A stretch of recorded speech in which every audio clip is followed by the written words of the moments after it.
Good evening, everyone. Hope everyone's having a good night. Hoping you're having a successful week so far.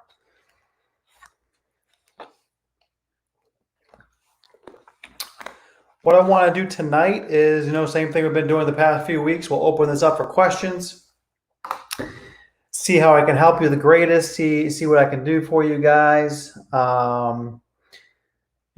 sure I'm on here and answering your questions, trying to help you out as much as possible. And I also want to go through PropStream, estesdata.com. Been getting a lot of people that have been asking me and interested in how this works and the best ways to use it, and how to optimize it and things like that. So I want to make sure that I do that for you and show you the best ways, the best list to pull, the most motivated list. I want to show you how to find your cash buyers on here, how to come up with their MAO, everything right inside this program. So it should help a lot of people. This is a game changer. So if you can hear me, post something in the chat. Let's get this going. Let's get some free training here for you guys.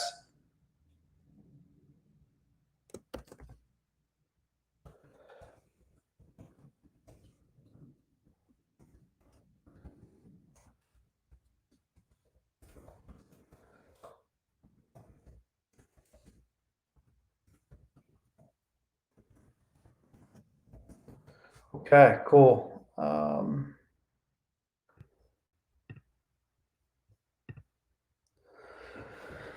right, just put that banner down bottom here. Comments. Let's see here. Tips for negotiating sellers' asking price down. Well, I know that's always a big one, right? I know that's a big one. We deal with this every single day in my office. We are constantly training on how to negotiate. I mean, it really is a skill. It's a skill. It's something that takes practice, and it's something you got to learn over time. But negotiations is huge. I'm looking down at some of my books I have here in my office, but I got a lot of real estate books, a lot of books on negotiating and sales. I guess a couple key things I would tell you right off the bat when it comes to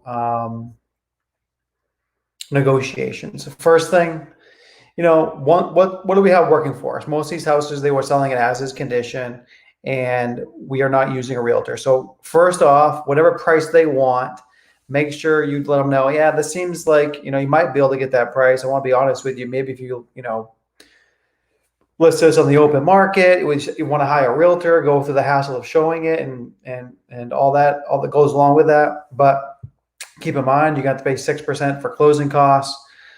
Another 2-3% for, 6% to the realtor, another 2-3% for closing costs. So, you're going to be at least 8 or 9% right off the top. Off the top of that, it's going to go to a realtor. So keep that in mind. So that's one way to easily get 8-10% right off the price real easily. That's one negotiation we like to use, and also educate the seller on what's going on around them. What I'm going to show you tonight inside PropStream Estes data is you can really educate the seller on what's going on around them, and that's going to be your biggest thing. A lot of people don't realize what their house is worth. They might just go on Zillow and they might say, okay, I see my house is worth this, but what it comes down to is Zillow doesn't know the condition of their house. They don't know what's going on. They're just using an average of the homes that are similar square footage. So educate them on the repair costs of their house, of what's going on, how much it's going to cost to actually fix that house up, right? So talk about that. Talk about what else is selling cash that are similar condition. Take off the real estate costs. And also another thing I would say is never be the decision maker, okay? Never, ever be the decision maker when you're negotiating. It's always your partner, right? You want to keep that rapport. You want to be helping these people out. So you're never the decision maker. Your idea, what you're doing when you're talking to the sellers, you're trying to create a win-win solution for both of you. So if you're going back and forth and you're negotiating hard, you're going to lose that rapport. What you want to be doing is saying, well, I'll try to get that price for you. I mean, but I just know that my partner, he's been looking at what's selling around here and what's happening. And I'm gonna be honest with you, I don't think he'll go for that, but I'll fight for you. My job is to create a win-win solution for both of us. So if you can keep that rapport and let them know that you're really trying to work for them and you're putting the negotiations off on a partner, that is always one trick that works really, really well for us in our office. It's just never being the decision maker. Letting them know that, it's my job to create the win-win solution, a fair handshake on both sides. But I'm almost positive I can't get my partner to go for that based on what we're seeing sell in the neighborhood. So just use some of those things. I mean, hopefully that will help you out. A little bit of negotiations, but it is an art. There's a lot to it. I recommend that you practice every day, read books, record yourself talking to sellers, role play every single day. I mean, we role play every single day in the office. I mean, you should do that, and you should know how you sound and keep on work on your rebuttals and your opening and your closing and the whole sequence. So the more you practice, the better you're going to get. Unfortunately, it's not something you can learn overnight, but if you try hard, you will get it. All right, good. Let the questions fly in here. What I want to do now is, like I said, this training is really about. Tonight is showing you all about Estes data and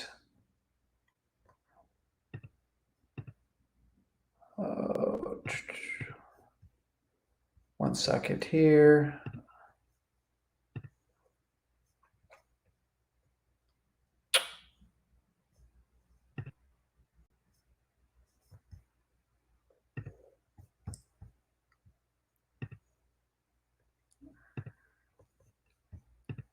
One second, guys. Let me get my other screen up here. Sorry about that.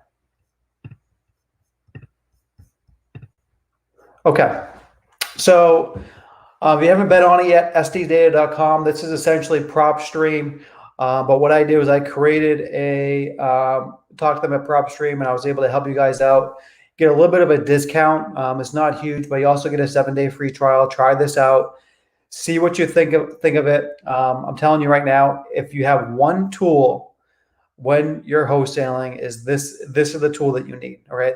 We use this in our office all day, every day. All of my agents are on PropStream all day long, and they use it all day to comp houses when we're on the phone with sellers.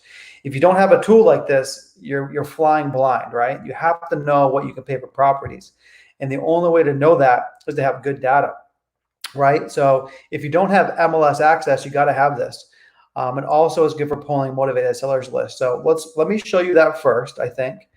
So let's just go into PropStream now. Okay. So someone put in the chat what their market is. Put in the chat what your market is. Is it what city you're in or county you're in or whatever that is. And we'll start pulling up some data in your city, in your county. Put your county, your city and county in the chat.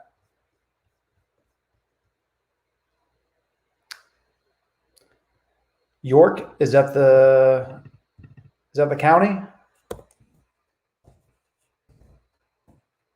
York, PA.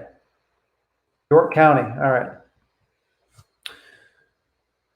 Okay, I've got York County in here first. So we'll do some other ones after. So York County, Pennsylvania. So I recommend you probably start with your county. If you want to do just your city, you can. But I would recommend doing your county. It's going to give you more data. Okay. So what I want to go through here with you first is some of the best lists you can pull on here.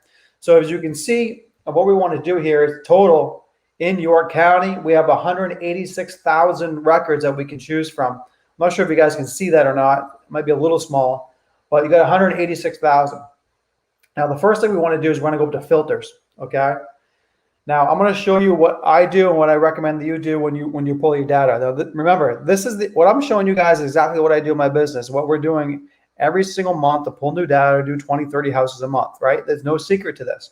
There is no secret list, but it comes down to consistency and calling your list day in and day out and hammering it, all right? The more people you talk to, the more deals you're going to do. If you're making a couple phone calls a day, don't expect to do a deal right away.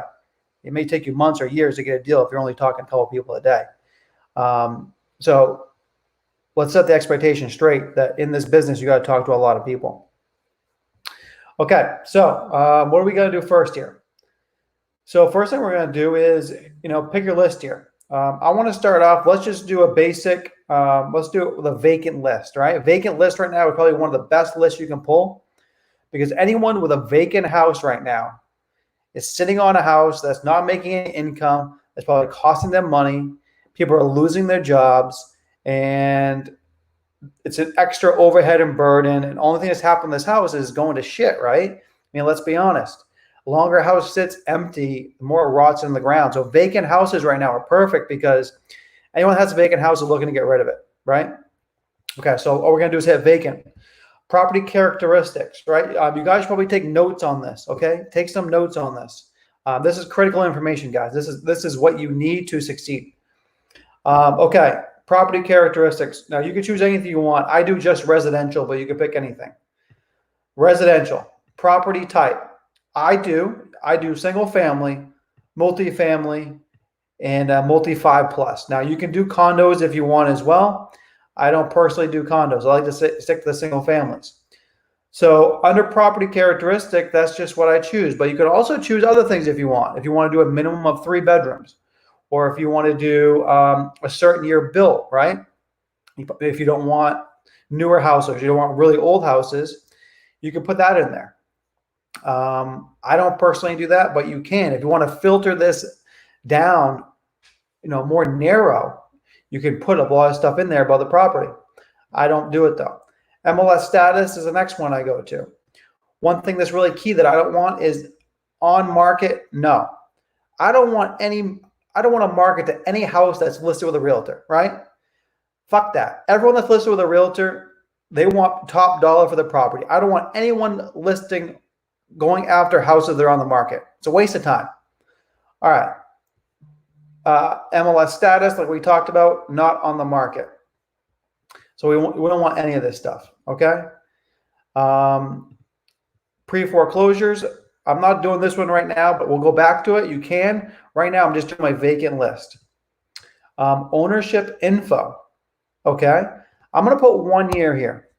I want someone that's owned this house for at least 1 year, okay? Now, when you're dealing with vacant properties, you want 1 year because a property can be vacant simply because they just sold it, right? Maybe the house is on the MLS and it's changing hands or something like that, and they just sold the property. That doesn't mean that's definitely a terrible lead to go after, or someone that just bought their house and you're targeting, or they just sold it, right? Like you're just wasting your money. So put in minimum 1 year. Okay. Ownership type. I do just individual. You can go after corporate or mixed if you want, but I don't do any of that, right? These are going to be hard to get their phone numbers. Trust you can't get the phone numbers. And the corporate and stuff like that. It's a whole nother process of looking up the owner of the LLC. So I don't do that. I do market just to individuals. Okay, next, bank lien. I don't worry about this right now. We'll go back to that. Valuation and equity. Okay, this is another one. There's nothing that's important. Only market to houses that you know that you can wholesale, right? Only houses you can wholesale are the ones that have equity. You can't buy a house for more than what they owe. Well, you can, but obviously what's going to happen? The seller is going to have to bring money to the table, which is unlikely, right? I mean, it has happened. We've had sellers bring 20, 30, 40 grand before to the table to get rid of a house because it's a pain in their ass. They want to get rid of it. But the majority of people don't have money to bring to the table just to make a house go away. So I like to do 40 to 100% equity. So this means that these people only owe a maximum of 60% of what the house is owed, right? So if a house is valued $100,000, they don't owe any more than $60,000, right? They have at least 40% equity in this property. So that means it's a pretty good tail that we might be able to wholesale this. If the condition's decent, if we get 60 cents on the dollar, could be a wholesale deal. So I go 40 to 100% equity. Okay. Now you could also do estimated value here too. Now, whatever your median price point is in your market is going to depict what you want to put here. But as a general rule of thumb, I like to go 0 to about 300,000. If you're in a higher end market, go to 400,000. Let's do 400 here. Okay. What's this give me? So what I'm seeing here now is, right, I got 2,396 properties in York County, Pennsylvania that are vacant, that are residential, single family or multifamily. They've owned it for at least 1 year. An individual owns it. It has enough equity in it to be a wholesale, and it is valued under 400,000 for our buyers, right? So what's this telling me? I got over 2,000 properties here that are vacant, that are sitting there, that have equity, that are ready to be wholesale. Like, these are perfect properties. And I would be reaching out to every single one of these properties, every one of them. And I would be hitting them up nonstop. Okay. I'd be cold calling them. I'd be sending them RVM, and I'd be sending them a text until they told me to go away. Right. I want to get in front of these people and hit them nonstop and see if they'd be interested in at least getting an offer on this property. Okay. That's all I'm asking. I'm not trying to harass these people. I'm not trying to do anything fishy. I'm not doing anything salesy or sleazy, right? You guys got to get out of that mindset, and you got to make sure your marketing is just straight to the point, right? Like I'm talking to you guys right now is exactly how I talk to my clients, and exactly how I talk to my students, and it's exactly how I talk to people that want to sell their house. Direct, straight to the point, no bullshit, no fucking around, all right? Simple. Hey, just calling it, I'm looking to buy a house in the area. Would you be open to possibly getting an offer on that property? That's it. I'm not saying anything stupid. I'm not saying, hey, my name is Nick from We Buy Houses Cash, and I can close in 7 days, and there's no inspection, no fees, and going on and on and on and on and on. And the people are like, this is a scam. This is stupid. I'm hanging up the phone. Call these people like you were genuinely interested in their property, and have a normal conversation, and you'll have success, right? Keep it simple. Keep it simple. Okay. Enough of a rant about that. All right. My mail is coming up here. Sorry about that, guys. 1 second. One second. Sorry. Okay. What was I at? Okay, so what we did was we did vacant houses, right? So now we got 2,396 vacant houses in York County, Pennsylvania. Okay. Now let's do this. Let's take off vacant and keep all the same criteria: residential, single family, not on the market, owned 1 year, under 400,000, it has enough equity to be wholesale. And let's go, instead of vacant, let's go liens. All right. How many houses have liens that still have all this criteria? Let's see here. 33 properties. Okay. Now, this isn't a huge list, but still, there's 33 people that have liens against their property that most likely cannot pay that lien off, right? So that's a perfect list to hit. I like hitting the liens. All right, let's take off liens. Let's go to pre-foreclosures. So this is really important, pre-foreclosures too. A lot of people are hitting pre-foreclosures and trying to make deals, but they don't have this right here, this equity. If there's no equity in the deal, there's no sense hitting it. If you're trying to wholesale, if you're not trying to wholesale, then it doesn't matter. If you're trying to do something creative financing wise, then you can go more. They don't need 40% equity. But if you're trying to wholesale, make sure it has equity. You're wasting your time. You're wasting dollars. You're wasting time. So do that. Okay. Now I got 96 properties that are in pre-foreclosure in York County. Another great list to hit, right? All right, let's keep on going. All right, let's look now at another good list is bankruptcy. All right. I got 348 people in York County that currently are going through bankruptcy. That's a huge number of people. And they have equity in their property. It's not listed on the MLS. These people got to sell that friggin' thing. They need money. All right, let's track a different list. Let's get rid of bankruptcy. Let's do divorce. Oh, they're shit. There's no divorces. Okay, well, that sucks. High equity. This is a list where you're going to be getting a lot. So what I like to do on high equity list is I like to do non-owner occupied, meaning right here you hit no. So it's absentee owners, and they have equity. 9,708 people in York County have high equity in their property. They don't live in it. Meaning this is most likely rental properties, tired landlords, things like that. That's another perfect list to hit. So as you can see, guys, these are all very, very good lists, and there's more. I mean, you can use a combination of anything you want. So let's do this. Let's go back to vacant properties again.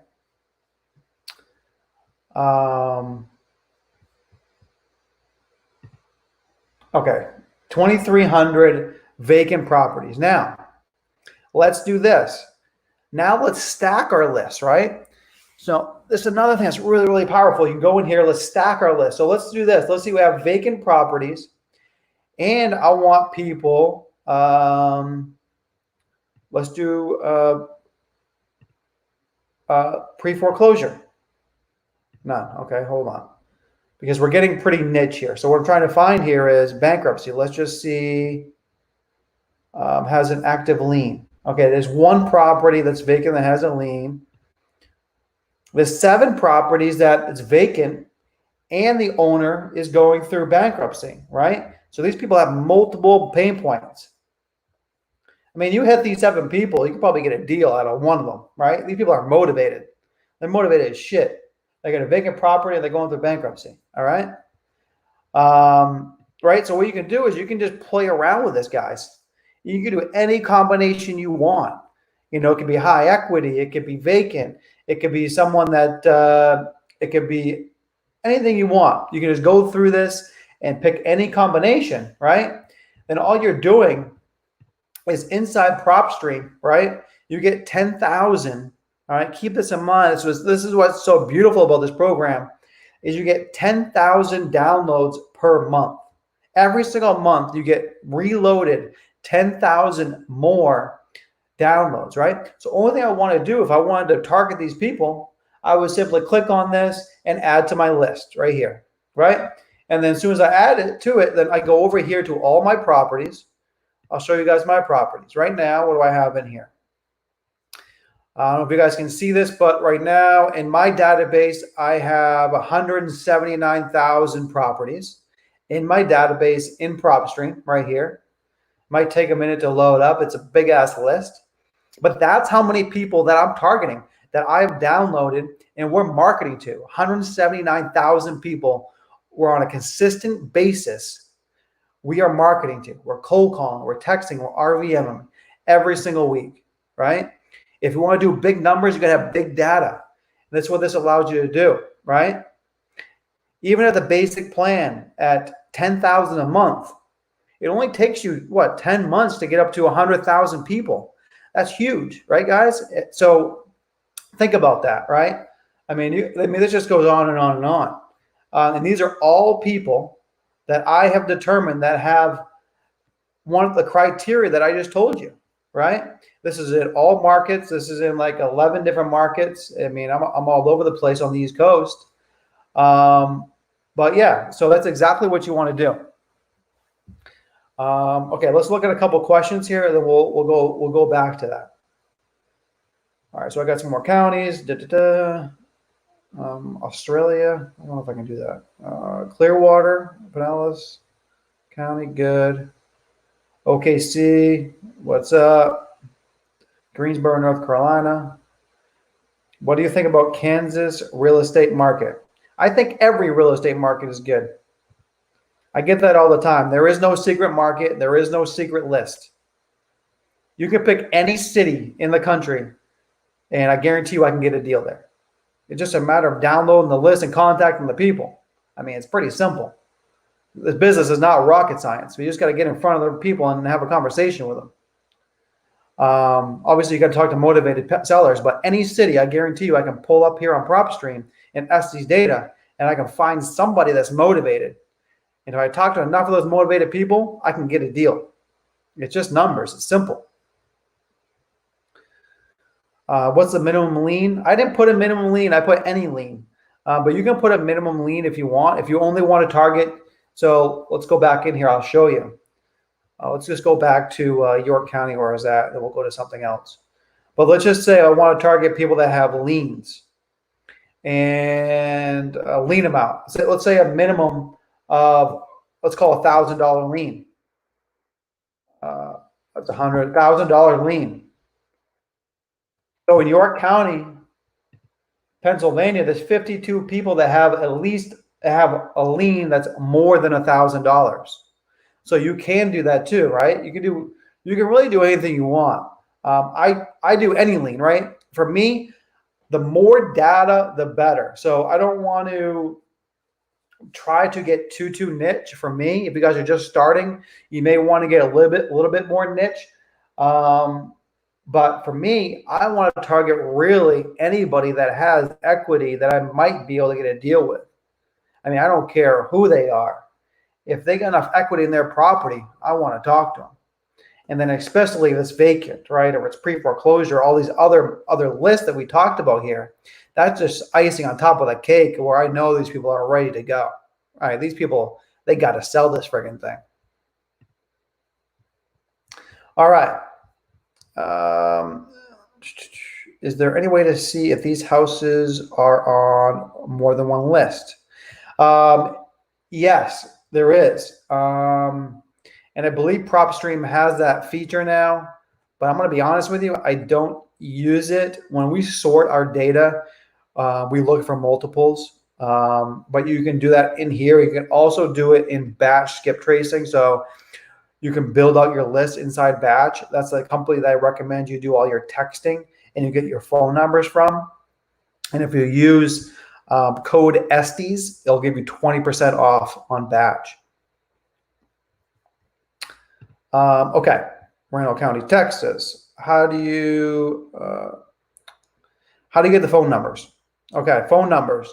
Go to batchskiptracing.com. Let me just put it in here.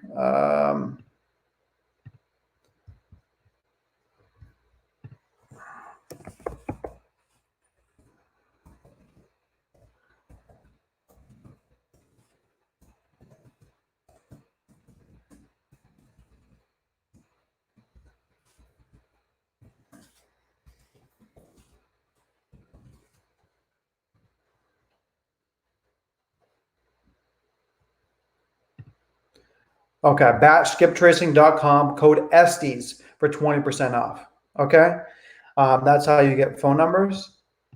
Okay. How do you get rehab numbers? Okay, so I'm going to show you a little bit here as well on how to come up with your MAO. All right, but on a basic formula, let me just kind of tell you what you want to do. Okay, so you got to keep in mind that, you know, coming up with a repair cost is not, you don't need to be 100% accurate on this. Okay, guys, I see people get hung up on this all the time because you don't really know what your buyer is going to do with the property, right? It could be someone that wants to fix it up like top end, and they're going to put a lot of money into it. There could be other people that just says, you know, I may just want to hotel this. I'm going to slap a coat of paint on it and mow the lawn, and I'm going to put it back on the market. Might be other people that say, you know what, fuck it, it's good enough. I'm just going to take this property, I'm going to rent it out. So don't overanalyze when it comes to trying to figure out your repair costs, because you don't know what your buyer's repair cost is. Every buyer is a little bit different, okay? But what you can do as a general rule of thumb that like I like to do is just basic cosmetic upgrades, $15 a square foot, cosmetic upgrades plus updating the kitchen and bathrooms, $25 a square foot, and a complete rehab with updating some major systems like the roof or AC, $35 a square foot, okay? But I'm going to show you another way of how to do this inside Estes data, and this is how we do it on every single property. As you can imagine, we're talking to hundreds of people every single day over the phone and trying to make deals with them. There's no way that we can come up with a repair cost on every house without seeing that, right? So what we do is we look on here and we see what other investors are paying for similar properties. And that's how you come up with how much you can pay, is by based on what you're seeing investors pay in the market for similar properties. And that's how you do it virtually. Okay, so I'll show that here in a little bit. Let me just show another list here in another city. How accurate is the data on PropStream?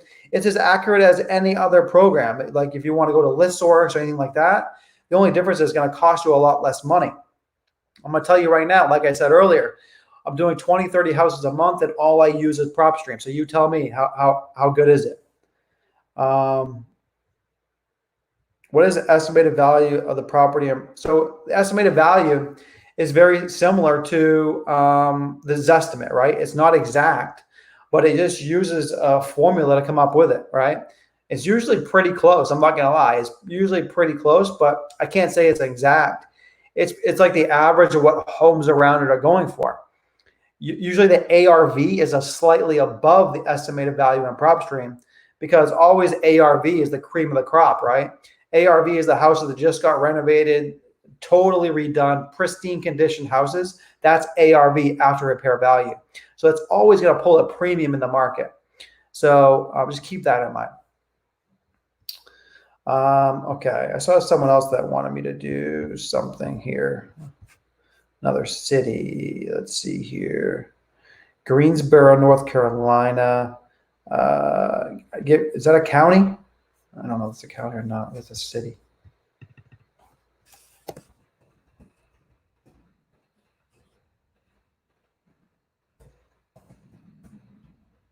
City, but we can do a city. I usually like to do counties because it gives you more data, but we can do a city. It's fine.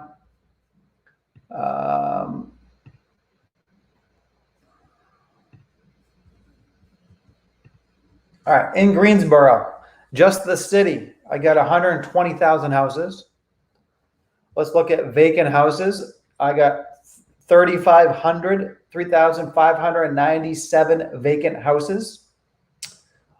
In Greensboro, get some nice houses here. All right, all kinds of stuff.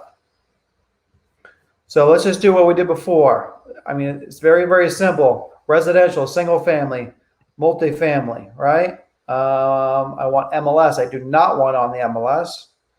Ownership info, owned for at least 1 year. Ownership type, individual. And let's make sure this puppy has some equity in it. All right, this is who I would target. 1,300 houses in Greensboro that are vacant, that are ready to be gone. People are paying mortgages on. They own free and clear, that they're paying at least taxes on. I mean, these are nice properties. I mean, these are all potential deals, right? So, guys, you can do this with any city.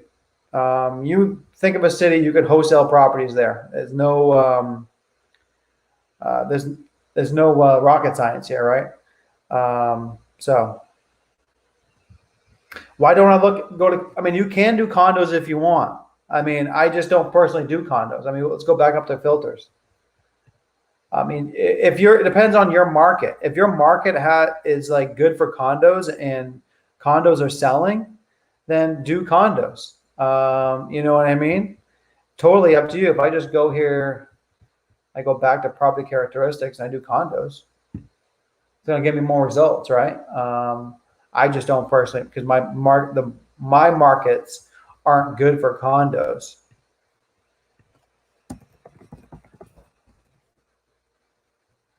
Okay, so that's just kind of why I don't. But we can do condos.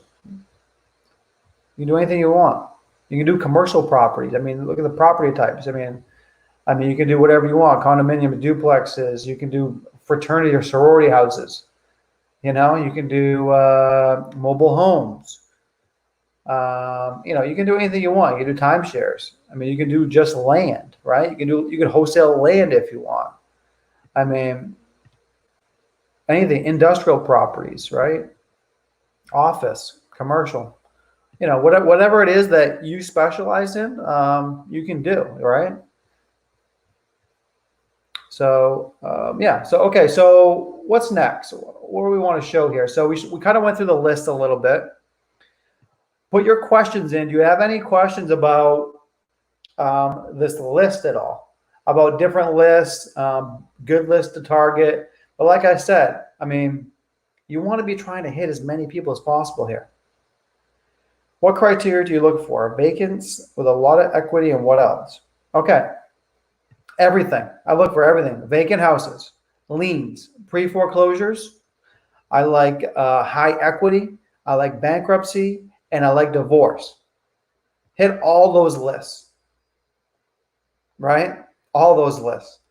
And I like hitting big lists too, like just absentee owner lists, people that don't live in their house. That is a great list. That's probably where most of my deals come from, because there's so much data. There's so many people that you can target. It gives you that many more people to talk to, right? So it's a numbers game, guys. It's a numbers game. It's a direct correlation between the number of people you talk to and the income that you make, right? And I can't stress that enough. And I honestly feel that's why a lot of people in this business just aren't making money, is because they're just not talking to enough people. It's super, super simple. It's a direct correlation between the number of people you talk to and how much money you make. More people you talk to, the more deals you're going to get. Talk to more people, make more offers, you're going to get more deals. Super simple. Okay.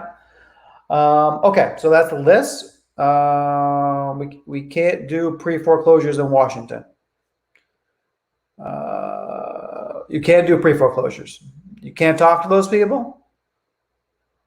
I don't know why, but if you can't, you can't. But I don't understand why you can't talk to pre-foreclosures. I've never done a deal in Washington, but so person that showed up late, estesdata.com, which is essentially PropStream. It gives you a discount for PropStream. And when you sign up with that, I do stuff like this. I help you come up with the best list, show you how to work the program, all that kind of stuff. So it's an incentive to sign up with me. You get the discount, and I'm here to help you with it. Okay, so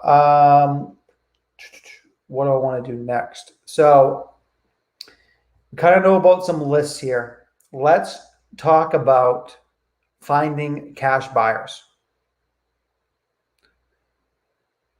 What's your comping formula? Okay, I'm going to go into that next. Okay, first thing I'm going to do is show you how to get cash buyers in here. Okay, let's just do. All right, how do you skip to your list? Do you have to do it one by one, or no, export it? Okay, so what you do, guys, is this list right here. Let's say there's 1,382 houses that are on my list right now. All I do is select it and hit add to list, which I showed you over here of all my lists, my properties, right? And you can make it into different lists, whatever you want. See, I have all these different lists that I have. And you guys can see I am doing exactly what I showed you. Vacant, liens. I'm doing high equity. I'm doing divorce. You know, I'm doing everything I just showed you. Like, you can see by my data that I am showing you exactly what I do. I'm not holding anything back, guys. Like, a lot of people are smoke and mirrors. They're not going to show you their shit. I'm showing you what the deal is and how you can make money here. right? So you can see all my stuff here, right? I'm showing you exactly what I do, right? Oklahoma County, pre-foreclosures from 327 to 418. That's every single pre-foreclosure that hit in those dates. And I can get that right in here, right? And you can see right here, look, vacant houses, high equity. So 100, I have in my system, I have 34,000 vacants. I have 160,000 high equity, 16,000 low equity. I have foreclosures. I have pre-foreclosures. I have auctions. I have liens, free and clear, bankruptcy, right? So I'm pulling everything. So all you got to do is take one of these lists. If you want to do it, click on a list, and then you select it to answer your question, and you just hit export. Export right there. As soon as you export that into whatever kind of file, usually a CSV file, then you take that and you upload it to right here what I have on the screen. batchskiptracing.com, use code Estes, and you're going to get 20% off. And you don't have to do it one by one. You upload the whole friggin' list, and it's going to shoot you back everyone's phone number. Usually multiple phone numbers, 3 to 5 phone numbers for every single person, landline, cell phones, the whole works. Okay. Okay, let's go back in here. Enough of a rant on that. The software is $97 a month, and you get everything that I'm showing you here. You get for $97 a month. It's the best deal you can get. You get 10,000 records you can download every single month, right? So if you go right here and you go to my name, as you can see, so far this month, I've only downloaded 924 records of my 10,000. Now you can go more than 10,000 too if you want. You can increase this to 100,000 a month if you want. It's just more than $97 a month. Okay, so every month it gets reloaded. 10,000 new people you can target every single month. Okay, let's go back. All right, what was I going to do? Let's go to, so someone else give me a, let me just see here. I'll just pick one. Someone else that showed me something. I'm going to show you some cash buyers. You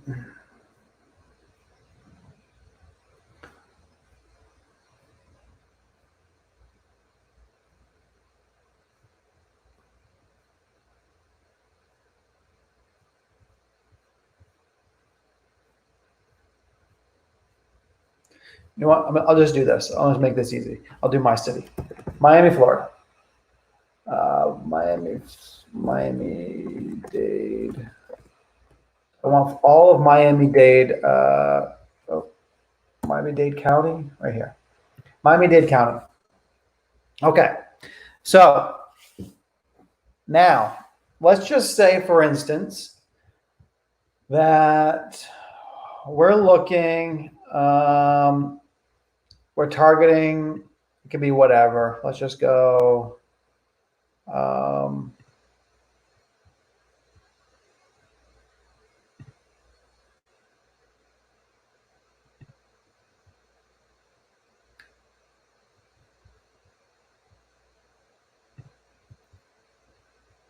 Pre-foreclosures in Miami-Dade.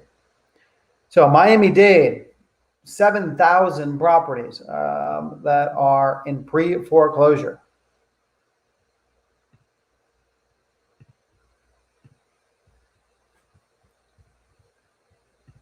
Okay, so let's just zoom in here, and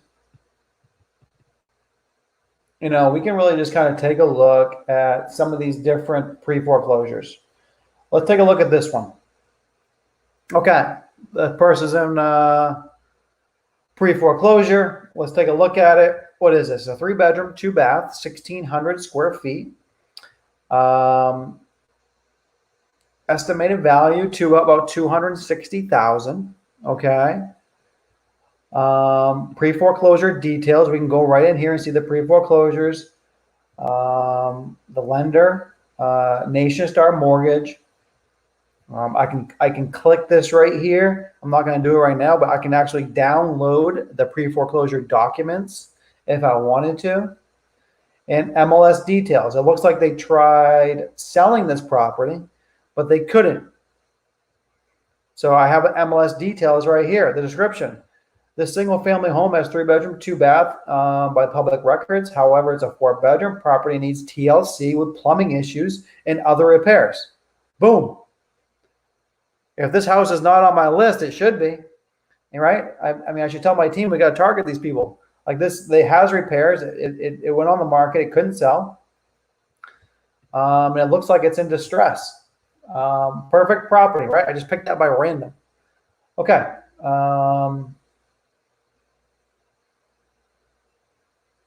Actually, I know why. Because this is why.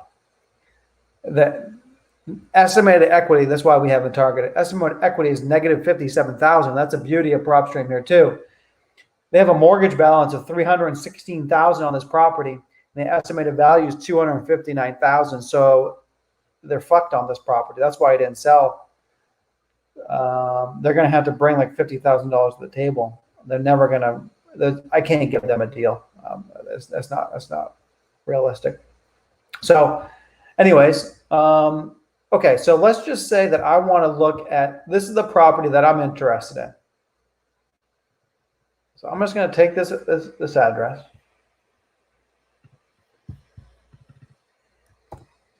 And put it in here. Okay. Oh.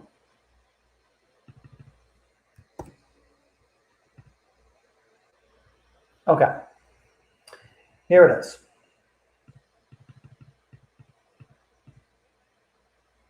So here I want to go on details, okay, where we just were. Now, what I want to do, now let's just say that I have this property under contract and I want to find a buyer for this property. Well, what am I going to do? I'm going to go to comparables. Okay. Now I'm going to go and I'm going to hit cash buyers. Boom. Date range. Let's go back to 1/1/2000, 2019.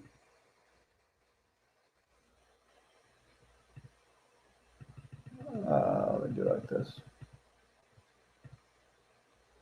Okay. I mean, okay, property class. Let's do residential. Let's do single family. Okay, boom. Now, what does this show me?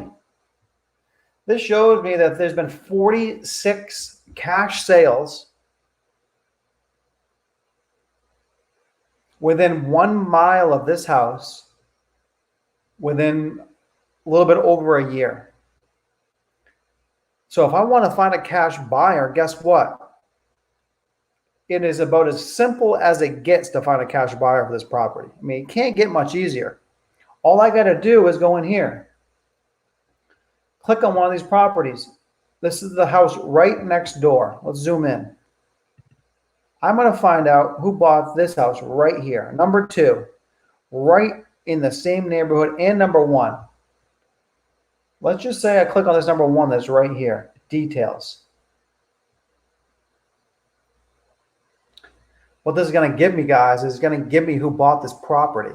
Right? Super simple. Now all I got to do is contact this person, Manuel Diaz, skip trace him, get his phone number, and let him know, hey, I noticed you bought another house for cash, in the neighborhood. I have a great deal. It's off market. If you're looking for another investment property, let me know. Right? So super simple. All I got to do is reach out to that person. Same thing. Let's go down to this next one. And you just keep on doing this, guys. Investors like to buy in their neighborhood, right? Look at this one. Nestor M. Imperial LLC, right? This is like a business. Find out who owns this. Go to opencorporates.com. I can see who owns this company, skip trace them, and call them up. Hey, listen, I got a house pretty close to where you just bought a house not too long ago. They just bought this thing for $157,000. I can see all the details of the house where they bought it on, right? So I can just keep on going down through this list. And okay, this one here is owned by the bank, so you probably don't want that one. But I think you guys get this, right? I mean, all I'm doing is searching the neighbors. Look at this, Property Development Holdings, LLC. What do you think that person does? They buy investment properties, guys. You guys see how simple this is? I mean, there is no rocket science to this. When I'm trying to find cash buyers, people are making up all these strange ways to find cash buyers. If I want to find cash buyers, I'm pulling to see who has bought a house for cash in the area. Those are my cash buyers, right? Those are the investors. So why not actually look at the public records of who is actually buying for cash instead of all these idiots out there saying they're buyers, but they're really not, right? Look to see who is actually buying for cash around your properties, and you're going to have success, guys. If I price it right, I guarantee you this person will buy it. Property Development Holdings, LLC, one phone call, sold. Right? And you contact all these people, right? Then what happens? You get multiple people interested. You get multiple bids. You get your price up, right? It all starts with getting the house for the right price.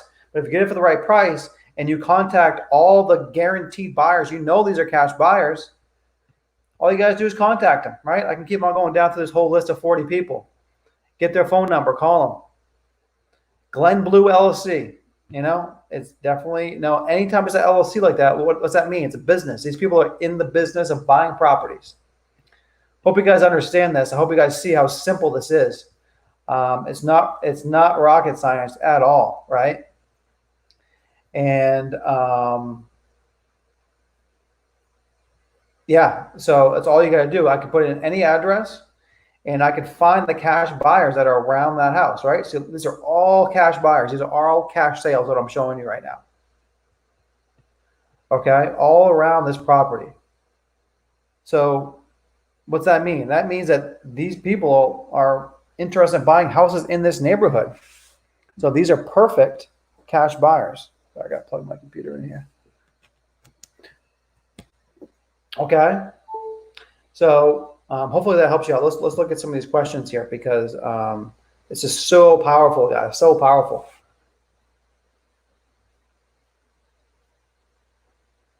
Okay, we talked about skip tracing. Is there any specific laws about selling a property that's going through divorce liens? No, there's nothing. How much does software talk about that? Thank you, appreciate it. Does it give you, no. So on here, you don't get the phone numbers. What's right here on my screen, you get the phone. So you download the information on estesdata.com. Then you go to batchskiptracing.com, code Estes, and that's how you get the phone numbers, through the skip tracing. Usually have a time frame you guys cold call. Yeah, 8 in the morning to 8 at night.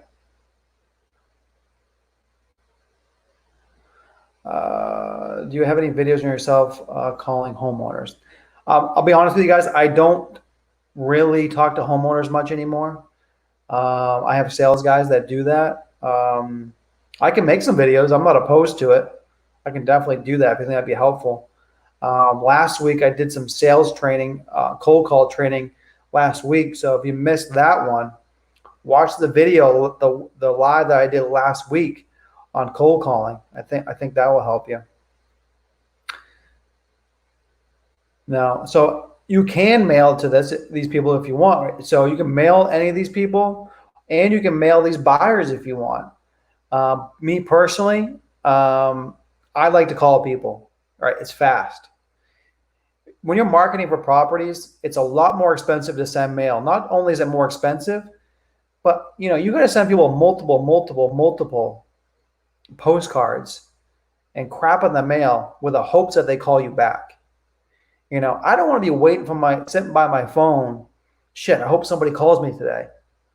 I'm going to get on my phone and I'm going to make money for myself. I'm going to get on the friggin' phone and I'm going to call down through this list. And when someone answers, I'm going to have a conversation with them Hey, would you be open to selling your property? I'm going to be proactive about it, right? When you're waiting for someone to call you, it could be months after you send the postcard, opposed to me pulling a list today off Estes data, skip tracing it today, getting the results back the same day, and calling down through the list and getting our contract the same day. This power in the speed, man, this power of the speed. You got to move fast in this business. And I don't want to wait around, right? I want to make money today. And I think you guys want to make money today. You can download this shit right now and start making cold calls tonight and get a house under contract tonight and get it sold this week and get paid next week. That's what I'm talking about. I want shit fast, guys. I want shit fast. Okay. Can you wholesale in New Jersey? Yeah, you can wholesale anywhere. Yeah. Anywhere you want. Did I miss the MAO yet? No, I'm going after that. I'm doing that next. What do you think about sending contracts without speaking to the homeowner? Now, don't do that. I don't know why you would ever send a contract without talking to the homeowner. I don't even send a contract to someone. I'm going to put that even greater than that, guys. I don't send a contract to somebody unless I'm on the phone with them, right? I won't send a contract if I'm on a phone with someone and we come to an agreement on a price and they say send me a contract and I'll sign it. I wouldn't do that. I only send a contract and allow them to sign it rounds I'm on the phone with them. That's it. I'm not sending any contracts out unless my team is actually on the phone with them and we know they signed it. Because what happens when you send a contract out is people forget about it, or they take that contract and they take it and they go to shop it around other investors. So what we do is if we come to an agreement on a phone, okay, great. You're gonna this is a really simple process. I'm gonna send you an email right now through DocuSign. All you gotta do is pull it up and I'll stay on the phone with you and we'll go through the document and we can sign it together. That way, if you have any questions, I'm right here and we don't have to go back and forth, right? Let them know your time is valuable. You're not going to waste time going back and forth, answering questions, calling you back, going back and forth, changing the documents. If you want to do this deal, let's stay on the phone, let's get it signed, and let's get shit moving. Like I talked about, speed. Okay. How many marketing strategies should you execute when starting out? One. Just start one. I don't want you guys to get overwhelmed with this either, right? I mean, this program is meant to be simple, but and I feel like there's so much information out there, guys, that a lot of people get overwhelmed, and that's why I'm trying to make this like super simple for people. Like my trainings and my students, like I keep it like super, super simple, and I break it down to the simplest complex because that's how you got to get started. If you try doing too many things at once, you're going to fail. So one marketing source. What I would recommend is either cold calling, RVMing, or texting when you start out. Those three are going to give you the highest ROIs. Pull your list from here and do one of those three things when you're starting. Then you can always add more.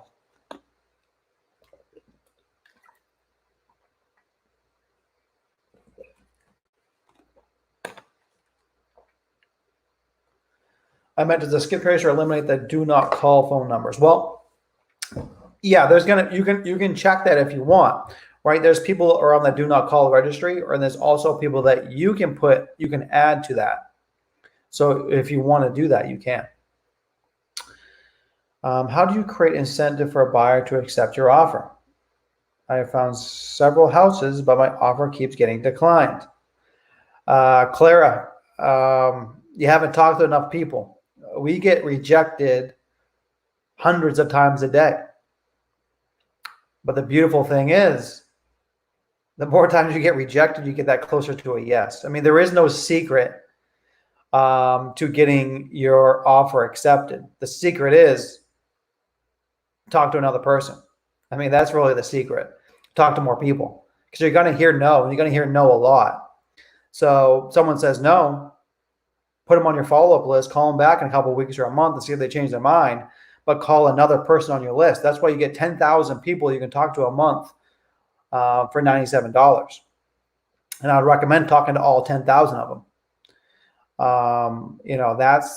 That's the secret. The secret is talk to more people. Like I said earlier, your income is a direct proportion to how many people you talk to. Okay. That is the secret sauce. That is, I mean, it's a simple secret. All right, guys, it's a simple secret, but it's make more calls, make more text, right? Whatever you want to do, get your message in front of more people, market to more people, and that's how you're going to do it.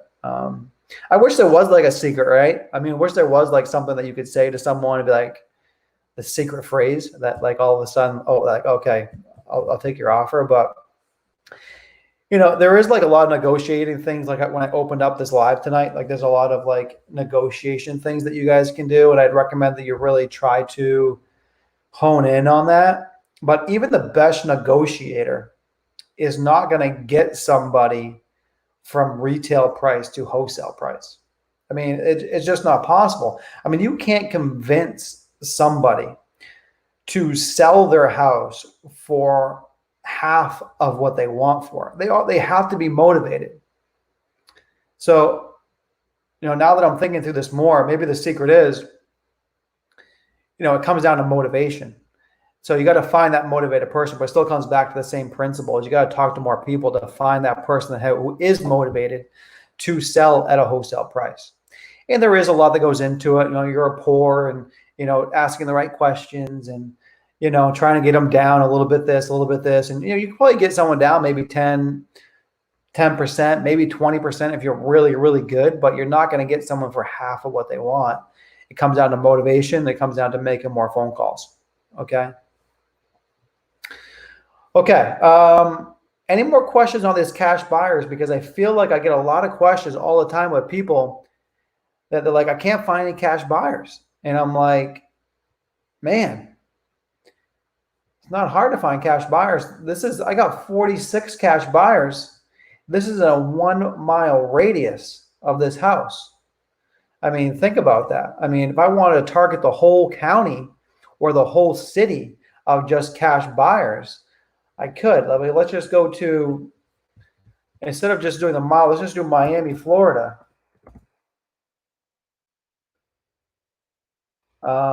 Cash buyers,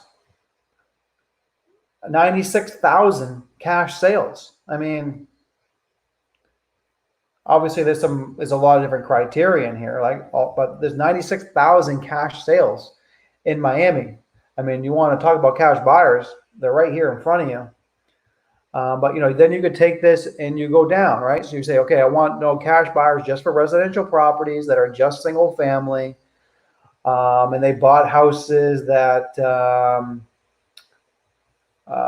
let's just say, they were not on the market, and they bought houses that were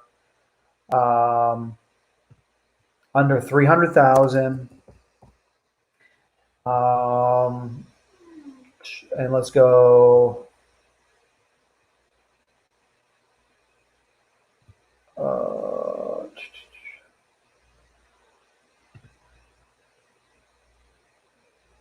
What else do I want here, guys? I want last sale date. I want to go back. Let's go back a little bit over a year like we were before. Boom. I mean, you want your cash buyers. I mean, there's 673 right here that bought single family houses that were not on the MLS, under 300,000. So that you depict like who your criteria is, who's your ideal buyer. Well, here's 673 perfect buyers if that's your criteria of the houses that you're going after, right? Just in the city of Miami. One city, not even the whole county, 673, right? And guys, all you got to do is contact these people, get in front of them and see, and open up a conversation very, very simply too. Like I said earlier, there is something to be said about being a straightforward person, not sleazy, not salesy. Just how you talk to anybody, like you talk to friends, is how you want to talk to your clients, how you want to talk to your cash buyers. Let them know, hey, listen, I noticed you bought a few properties that are off market. I have acquisition companies. We get discounted properties all the time. And just wanted to reach out to see if if you're still looking for off market deals. Either they're gonna give you an answer, yes I am, or no I'm not. If they say yes I am, okay great. Well, I'd love to reach out to you when I find something I think that you might like. What's a good phone number and email for you? Boom, done. I mean, it's not simple. I mean, it's not hard, guys. It's really, really simple. But in this business, there is a lot of legwork, right? There's a lot of things you got to do. Like you got to put the work in. Anyone that says that this is an easy business is kind of lying to you. I mean, it's not hard by any means. It's like the process is simple, but it takes work. It takes work, guys, right? I mean, it's like anything. You got to treat it like a business. Like I still work 16, 17, 18 hours a day in my business. I don't have to, but I do it because I want to grow my business, right? I want to do big things, right? I want to do big things for my family, right? I have a lot of goals I want to hit, and I want to hit those before I get too old. So I'm putting in the time. So if you guys want to do big things, now's the time, right? Put the work in. Like there's nothing complicated about what I'm showing you here, but it does take legwork. It takes some hours. It takes calling people, right?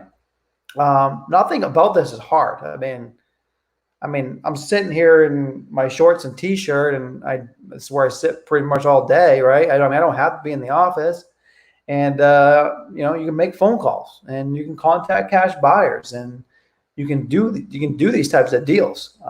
It's straightforward. It's a straightforward business, but you got to put the work in. So I just hate to see people fail because they're not putting the work in. That drives me friggin' nuts because I just work so hard. Like, just I'm showing you the recipe here, right, guys? I'm showing you stuff that I don't think anyone else is really showing you. But what I'm showing you is going to take some work.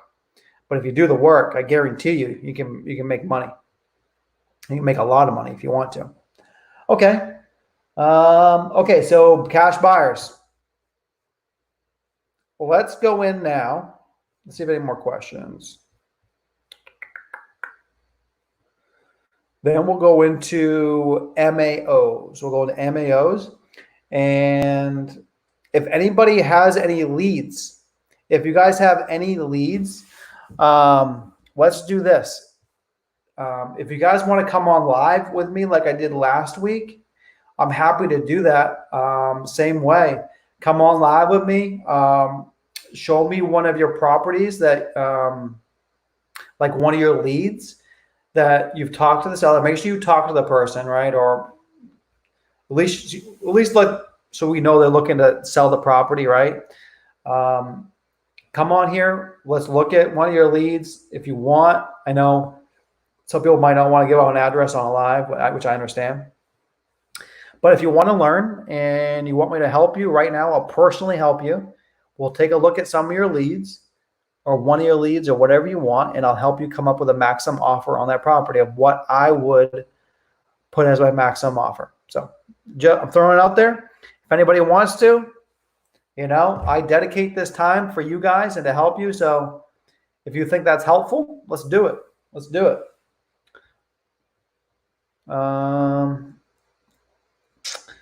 Peter, on average, how many people does your company call before getting an offer accepted? Okay, well, Peter, this is kind of a double here question, right? So it depends. So you got to think about prospects and leads, okay? Prospects and leads. So the first part is downloading your list from Estes data, and then how many people do you have to contact of just raw data and prospects to get one lead? Now, a lead is anybody that tells us that they'd be willing to get an offer on their property. If they're willing to get an offer, it becomes a lead and it goes into my CRM, okay? That's a lead, okay? Now, different platforms, different things. When you're cold calling on like a triple dialer or whatever you want, you should be able to get 5 leads in one day if you're calling all day. When you're sending RVMs, take down these numbers, guys. You should be writing this down. When you're RVM and you're sending voicemails, you should be able to get 1 lead for every 1,000 voicemails sent. When you're texting, you should be able to get 1 lead for every 200 people you text. Okay? Now, these are just round numbers, right? But this is a general rule of thumb that can help you guys so you know how many people you got to contact. Now, once you have the leads, the question becomes, what's your conversion ratio from leads to contracts? Now, it all depends. Right now, my company, we're right around, I haven't checked it in the past like a little while, but earlier, about a month ago, I was right around 35 to 40. So let's just say 40. So out of every 40 leads, I'm getting a contract. Okay, so hopefully that helps you. Now, when you're starting off, that number is going to be higher. It's probably going to be around 70, to be honest with you. When you're first starting, I would try to shoot for 70. 70 leads to get 1 deal. But remember, how many people do you have to talk to get one lead, right? It's a lot, guys. It's a lot. So let's just do the math. If let's just say, for instance, let me just whip out my calculator here. Let's just say, for instance, that we're texting because that's the least way, right? 200 people you got to text to get 1 lead. All right. And you need 70 people to get 1. So that's 14,000 people that I need to text, 14,000 records off of PropStream to get 1 deal, right? Or if I'm cold calling, right? I get 5 leads a day divided by 5. So if I'm 70 leads to get 1 deal, and I'm cold calling myself, and I'm getting 5 leads a day, that's 14 days of straight cold calling to get 1 deal. Those are the numbers. So ask yourself, can I sacrifice 14 days of my life grinding the phone, talking to people to make 10, 20,000 bucks? Hopefully the answer is yes. But that's what it takes. Now, I'm not saying it's going to take you that long. I mean, you can get lucky and you can get it, half that or a quarter of that. But I'm just saying, on average, those are some good numbers for you guys to use that I think that will help you when you're starting. So hopefully that helps, Peter.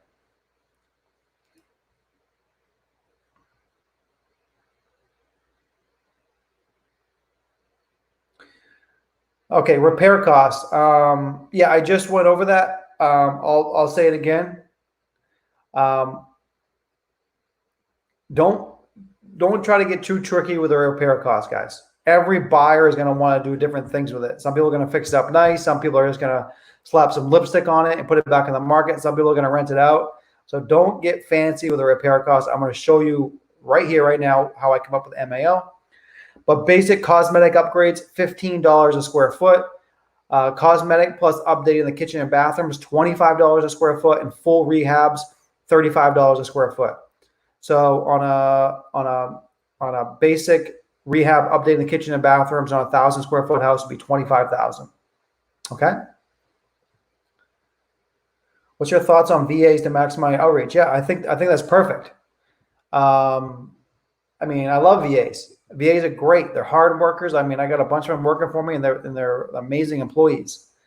But you make sure that you know how to do it yourself first, and you've done it. Because if you don't know how to do it yourself, you're not going to be able to train a VA. And the VA is only as good as you train them, right? I mean, these are your employees. Like anyone that works for you, you need to train them and show them what to do. So if you're not an expert at doing it yourself, don't expect somebody else to be able to do it for you, right? So become an expert yourself, become really, really good at it, and then hire it out and optimize your time. Okay.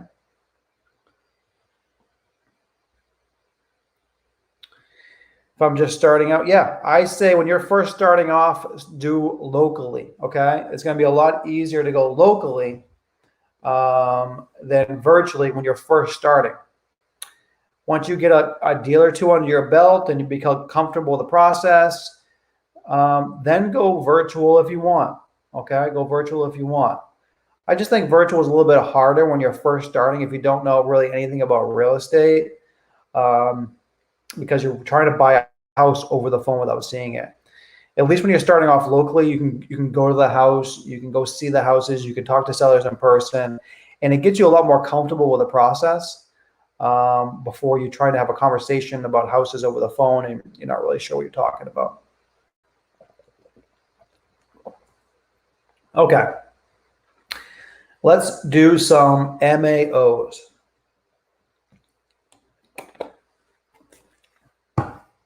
Okay.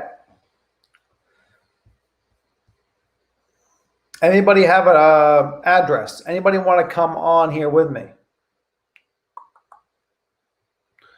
I'll just pick an address at random.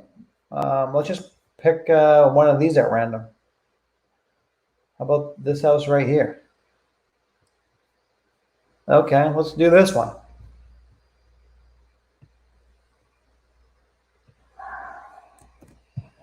Good as any, I guess. So, what am I going to pay for this house if I'm wholesaling it?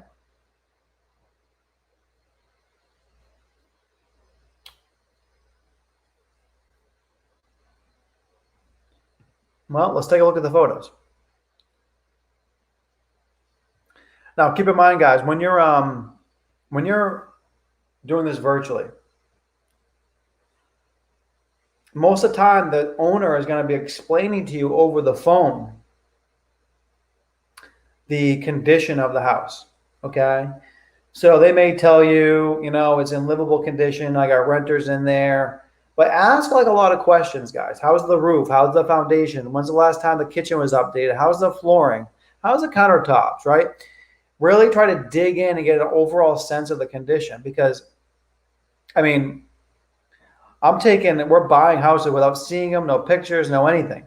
Now, when you're starting, you can get pictures. You can just have them text you a picture when you're talking to them. Hey, can you just text me a couple of photos of the house? That's fine. But I'm just going to show you how you do it. So this house here, let's take a look. This looks like a typical house that cash buyers buy. Very typical. Okay, that's kind of a mess. It's, this house here, when someone's explaining to me that they have a house that's in rental condition, rental grade, hasn't been updated in a while, this is what I expect. This is what most of our houses probably look like on the inside when we buy them, when we go out to take pictures of them. This is pretty standard, okay?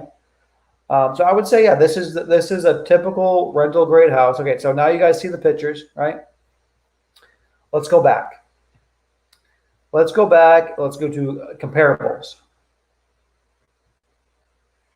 Now, what I want to do, I want to put this back to about here. I'm just going back to the first of the year. And I'm going to put the square footage. I usually go about 300 square feet above or below. Something like that. Okay. Now what I want to do, so this is a 2-bedroom.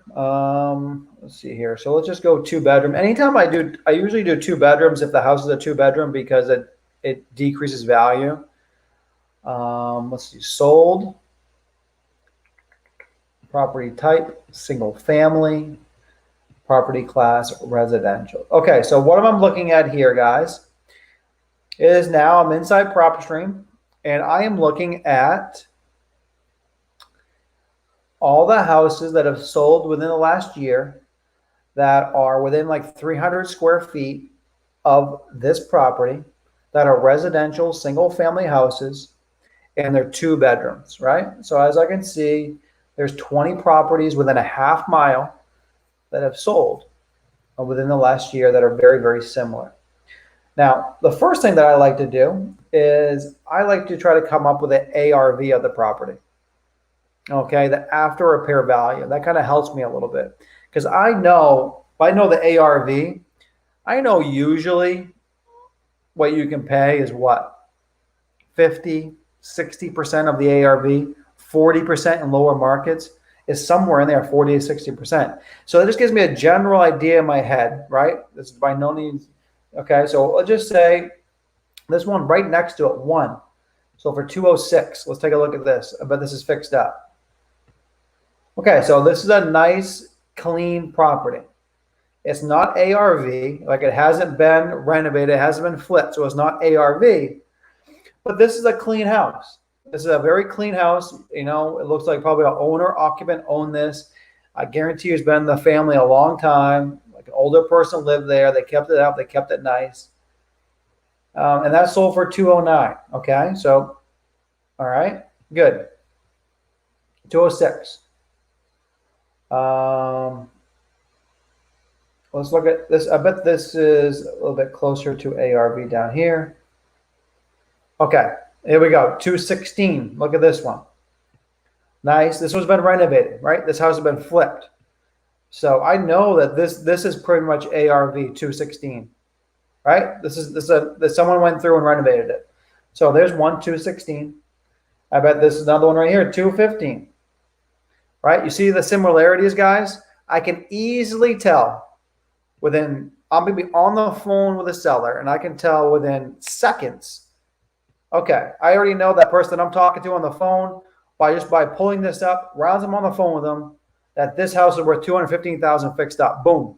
That's it. If I fix this house up that I'm looking at right here, I can get $215,000 for it. $215,000, I guarantee it, within $5,000.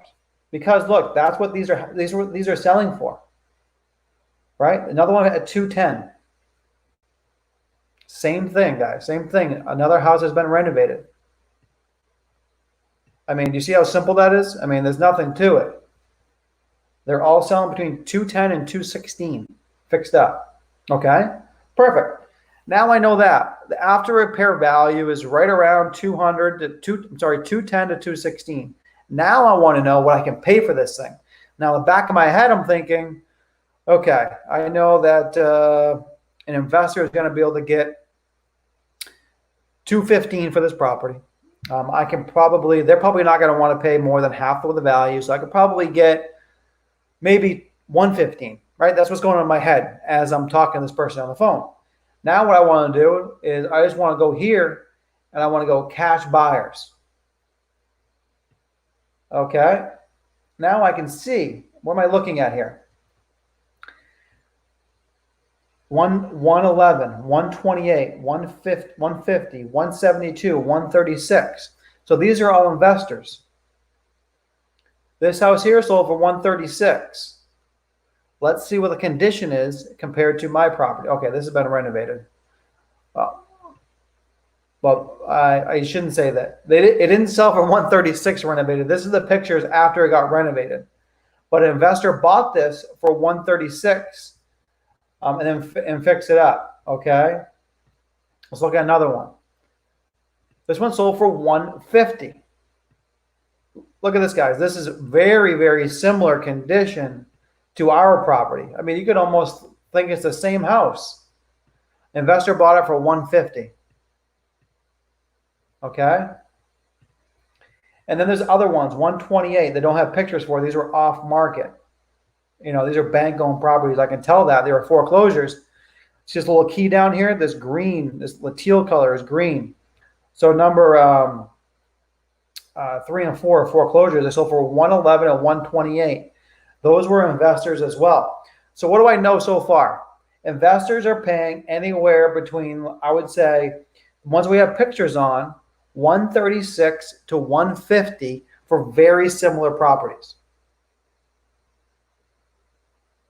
Okay. If I want to make $10,000, guess what? I probably don't want to pay any more than 125 for this property because I can probably get 136. If I'm lucky, I might be able to get 150. But if I pay 125 and I can sell it for 150, I just made $25,000 on this property. If I can sell it for 136, I might have made 11. So that's where I would be. On this property right here, I would tell my team maximum offer 125, 126. We would make a minimum of $10,000 on this property and potentially make 25,000. Okay? You see how simple that is? All I'm doing is I'm seeing what investors are paying for similar properties. This person paid $150 for this house, very, very similar. There's no reason why they wouldn't pay the same for mine. And guess what? I can go in here now and I can do that trick that I just showed you. You already know a person bought a very similar house. Now I can see who bought it. I can call Fornes Raphael. I can call him up. I got his address right here. Hey, listen, buddy, I just picked up a house right next door, very similar condition to that house that you bought, whatever the hell the date is, and on November 2019. I know you paid $150 for that. I got a contract on this house. I'll sell it to you for $145 if you can close next week. Boom, 20 grand. Okay. Hopefully that makes sense. Okay, so let's do another address. Now, so I am not calculating in the rehab cost at all. I don't give a shit about rehab costs. Only thing that I care about is what investors are paying for houses. That's it. Because like I said earlier, every investor is going to pay different. But what there is there's similarities. And only thing I care about is what investors are paying for similar houses. And I found a very, very similar house that sold for $150 that an investor bought. So that tells me right there what an investor will pay for my house. All I have to do at that point is get it for whatever profit I want to make. Right? You see how simple that is?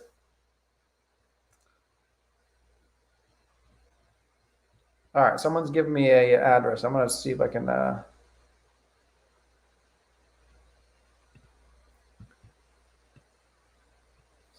get this address somehow. Won't let me copy it, but I'll put it in.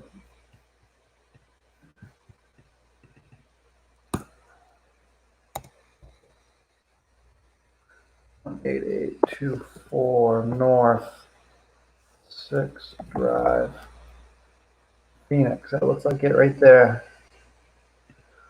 All right, let's check it out. Okay. Same thing, details. Hey guys, if you guys are liking this, if you guys are getting value from this, please share this video. If you know anybody else giving out these secrets of how we do this, I would love to know, especially for free, right? If you guys are liking this, give me some thumbs up. Please share this. I want to grow this group. I want to grow this group into a badass group of some people that are helping each other. I want to make it the most badass on Facebook, on YouTube. I want to create a tribe of people that are helping each other. We're all giving value. So if you guys are liking this, give me some love here, guys. All right, I'm doing this for you. Okay, this one here. Let's take a look. Take the pictures. Okay, so this house looks decent. You see, I can just go through this quickly, guys. I can go through it quickly and just get the condition. I'm not looking for anything special. I just want to know the overall condition, because guess what? All I'm going to be doing is looking to see what investors are paying for similar houses.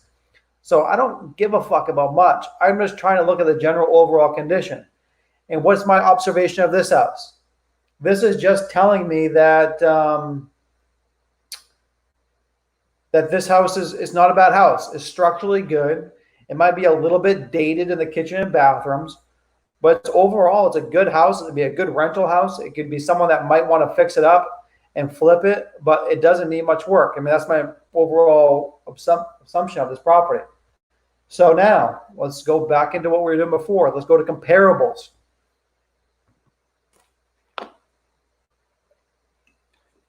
Right, guys? Same exact process, every single house. Once you get used to this, it's just freaking comes off the top of your head. It's just so simple, right? It's nothing to do this. You just need the right tools. And you got to know how to do this, right? A lot of people don't talk about how to do this.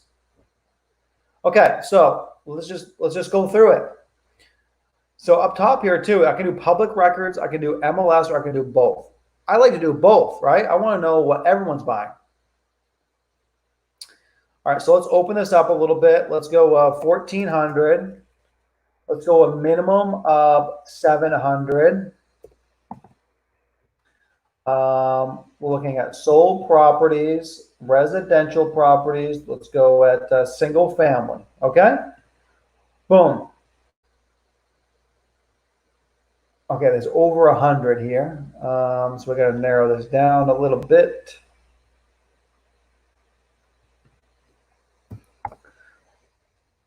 So in Phoenix, there's so many properties. It's crazy. So, okay. So I narrow the radius even smaller. It's in 0.4 miles of this house now. I can see. So what am I looking for first? Put in the chat. What am I looking for first? ARV, right? All right. Boom. ARV is going to be most likely the high price houses here. But look at the similarities, guys. I mean, the similarities here are crazy. 265, 249, 249, 230, 230, 260, 260, 250, 250, right? I mean, they're all right in the area of 240 to 260. So let's just look at this one, 265. I bet this is a pretty nice one. It is. Looks like this has been renovated. Well, actually, it's not like super renovated. It's just clean, 265. All right, let's take a look. Another one. Try to find the high ones. 273. This is probably a little bit closer to ARV. Yeah, see, this is nice. I mean, it's not, I don't know if that's even ARV, but that's nice. It's a nice house, right? 273. The other one's higher. I mean, a lot of similarities here, guys. I mean, these prices are spot on. So I'm going to say that the 273 is probably ARV. You got a lot of these. Same thing here. This one here is nice, 265. Like that. So I would say 265, 270. Let's call it 270 ARV on this house. Real quick, real simple. Took me 30 seconds to figure that out over the phone. An investor can get 270 for this house fixed up. Boom, done.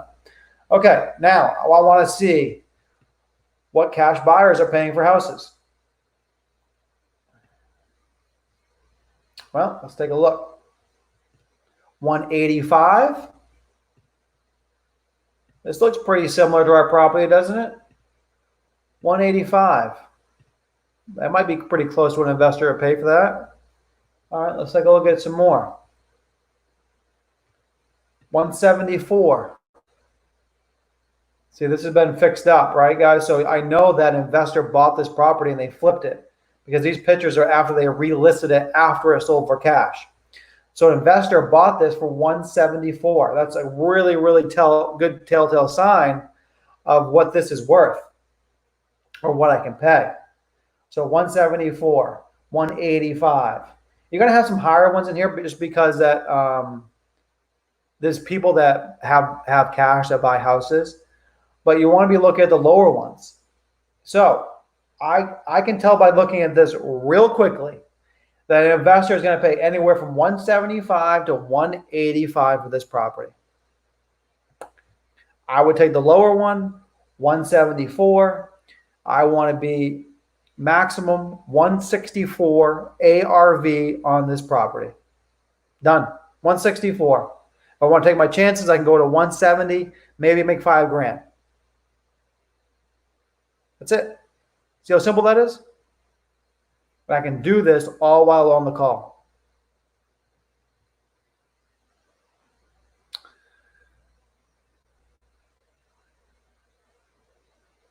Okay, I'll do the person that just came on. I'll do AR. We'll do some more houses. So Anyone that wants to share some addresses, that wants me to help them come up with ARVs on their properties, I'm happy to do that. Happy to do that if you need help. Are you okay? What do you? Okay, hold on. A couple questions here. Let's go back here. Hold on. Some people recommend going after the buyers first and go after the properties they like. Sounds like you get the deal first. Yeah, Peter. If you go out, there's nothing wrong with getting the buyers first, but that's a small mindset. Very, very small mindset. And then you're only trying to find properties that meet your buyer's criteria. I want you guys to have a big mindset. I want you to buy any property you can at a discount. And I'm telling you right now of how I'm showing you to do this. You can pick any property anywhere in the country, and I'll prove this to you guys if you want. You can pick any property anywhere in the country. And if you get it for the right price, you can find a buyer. It's not hard to find buyers if you're giving them a deal on a property. Essentially, you're making your buyers money. That's the whole point, right? So if you give them a great deal they can make money on, it's easy to sell properties. Like, we sell properties within hours of getting them. But then I showed you what I do. I'm just going on here. I'm looking for the buyers. I'm calling up. Hey, I got a property. You interested? Yes. Boom. Here's the pictures. Okay, I'll take it. Done. That's it. Obviously, I don't like to do it that fast all the time because I want to get multiple bids, right? But if you get it for the right price, like I'm showing you, if you're getting it for under what investors are paying, you know it's a deal. And then all you got to do is offer it to them for what you know they're already buying a price at. See how simple that is? It's not hard. It's not hard. Okay, other questions. What do you do? Tell a seller who wants to show the contractor a family member before signing. Well, there's nothing you can really do on that portion. Let them see it. Let them see it if you need to. Usually, what I try to do is get them all on a group phone call. Say, hey, is your family member, your brother, your sister, parent, are they around? Can we get them on the phone right now? Can we do a phone conference, get all three of us on the phone together, and that way, I can walk through the same thing. I can walk through the contract with both of you and answer any questions. And I don't want you relaying information that might not be correct. And I'm happy to talk to your family member and really explain what we do and the service that we offer and how we can help you. And right, that's what we're doing, guys. We're offering a service. So the more that you can do that, the better. So try to get everyone on board, because what happens is if you just give a contract out, the sellers don't remember everything that you say. They're going to fuck it up, right? And then they're going to come back with some objections, which is fine. Answer the objections and work through them. But if you get everyone on one phone call, it makes it that much easier. Okay. Is it true that if you find a property with a higher ARV that you can justify a bigger assignment? Yeah, I guess, right? But I can get any assignment that I want on a lower end property, right? It doesn't matter. I mean, I can get a $50,000 assignment on one of these properties worth $200,000. I just got to get it for $50,000 less than what I know investors are paying. The higher end properties, yeah, there's bigger numbers, so the chances of you getting a bigger spread is likely. You're probably not going to be able to get a $50,000 spread on a $75,000 property, right? But it doesn't matter the price of the property. What matters is what you get it for, opposed to what investors are paying for similar properties. I know this property I just looked at, right? This one right here, investors are paying $175. If for some kind of luck I can get it for $125, I can make 50 grand. Okay, hopefully you understand that.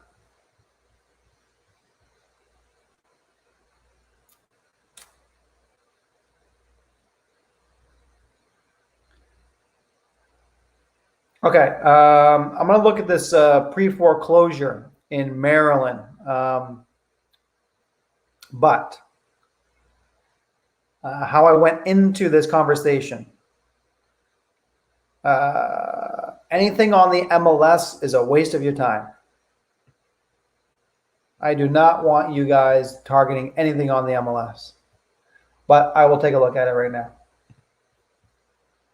And why I say that is because guess what happens what's on the MLS?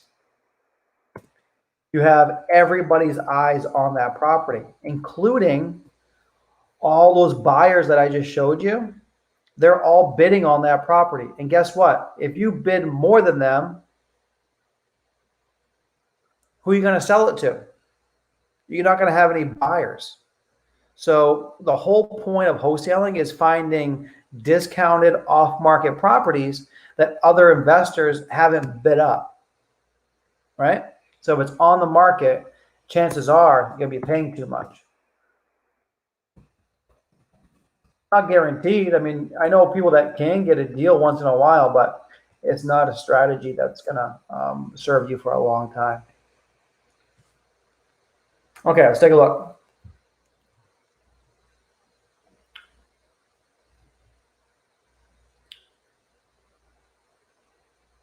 What was the lowest offer price for this home? The one that you just gave me, I had a maximum offer of 165. And let me tell you this to you. Let me just tell you this too, guys, so you're aware. That property that I just showed I showed you it had a maximum offer of. I think I could sell it between 175 and 185. So I put my maximum offer at 165. But guess what? My offer to that person is not 165, guys. I see another. This is why another people go wrong is they go to the seller. Okay, I did my calculation. I can give you 165. That's a recipe to fail. You got to start your negotiations at like 140. Because guess what? They're probably starting at 200 or 225. And guess what? It's a give and take negotiations.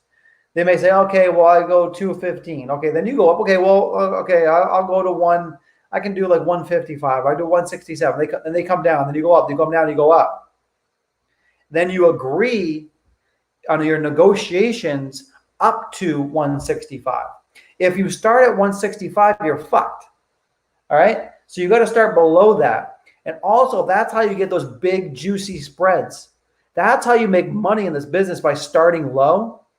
And if you start that bid at 145, you know you go to 165, and then you get up to let's say you up to 150 or 155, and they take it, then guess what?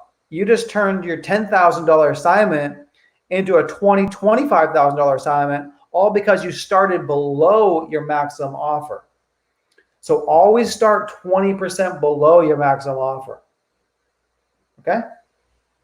All right, let's look at this one. Details. Okay, bank owned, it looks like. Doesn't MLS details.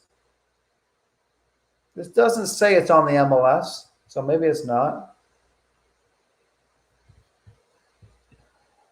It's bank owned. Let's take a look at the pictures. I mean, this looks like a nice property. This looks like it's been fixed up.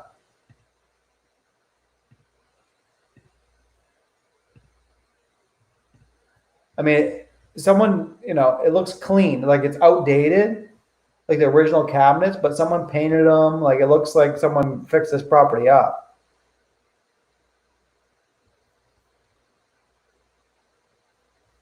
So who put that in there?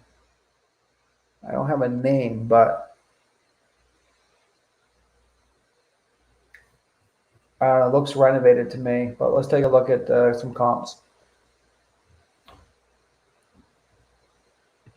Same process I do in every single one, guys. You're going to see me do the same thing over and over and over again.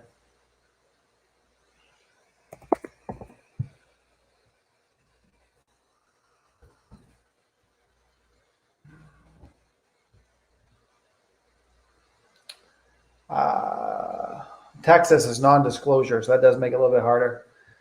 Okay, let's take a look.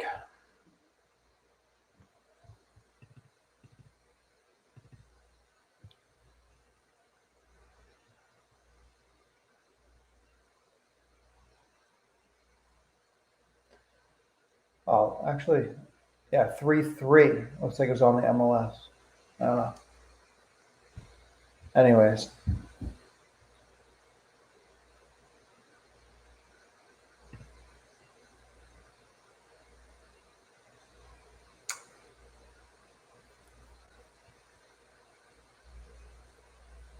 I can just tell briefly that this house is in a little bit rougher shape.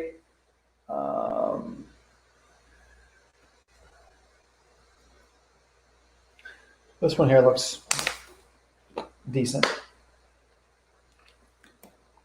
Okay, so what's this tell me? This is a decent condition property. Sold for 111. This one's nice. It's a nice property. Sold for 83. Let's go to cash sales. Okay. So you can see how simple this is, guys, right? I am looking at the cash sales for this property. They're all between, except for one, which is probably someone who just had money, between 33,000 and 54,000. So I just narrowed that down real quickly.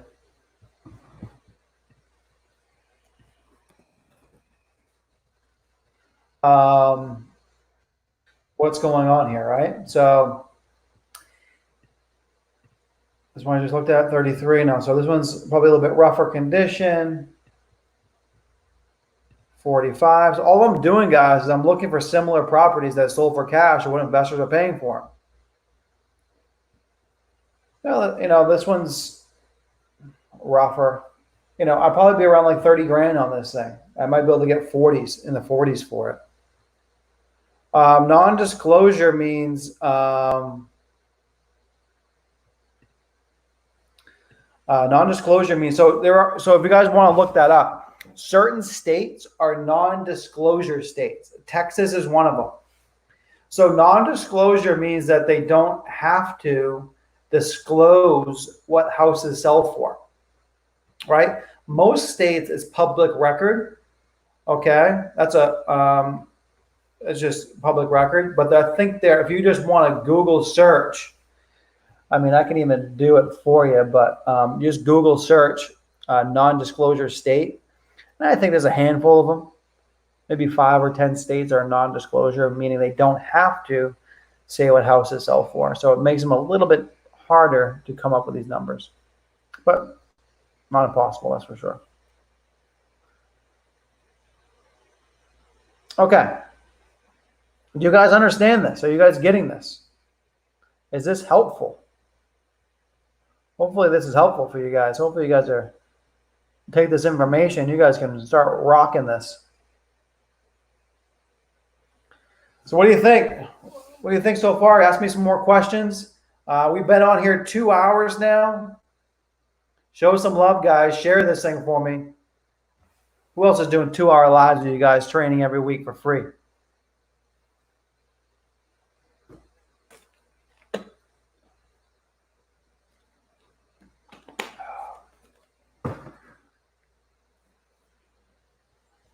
Anybody have any other addresses you want me to poke in here?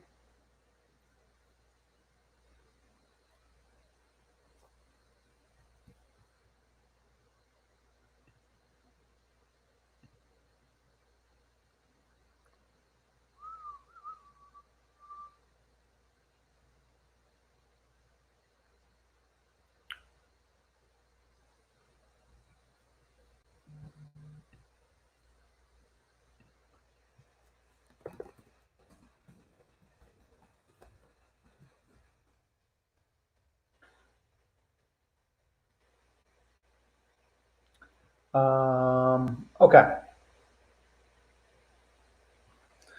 Let's look at the old Brockton, Mass one. Let's see what's going on there. Actually, let's do this one. 135 North Burgess Ave, Columbus. For some reason, I feel like I've done a deal on Burgess. Might be this house. Someone fuck on me? They set me up? Someone be setting me up. Let's see.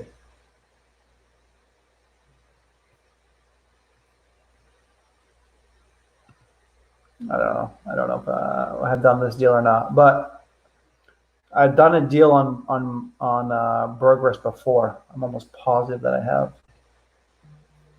Here's my CRM right here. Let's find out. I guess not. I thought I have. How do you spell it?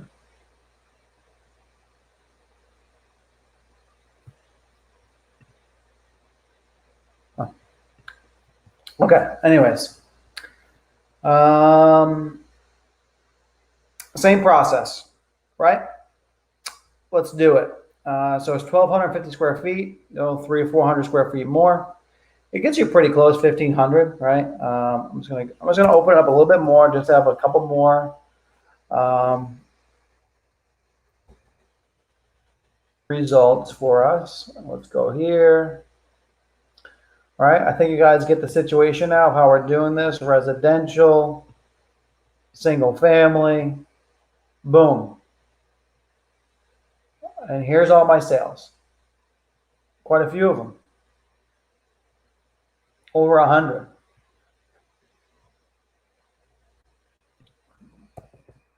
I'm going to put this back down to 1,500 because I don't want over 100.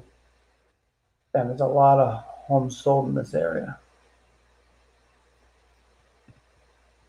I want to get under 100 if I can. Damn. It's a hot area.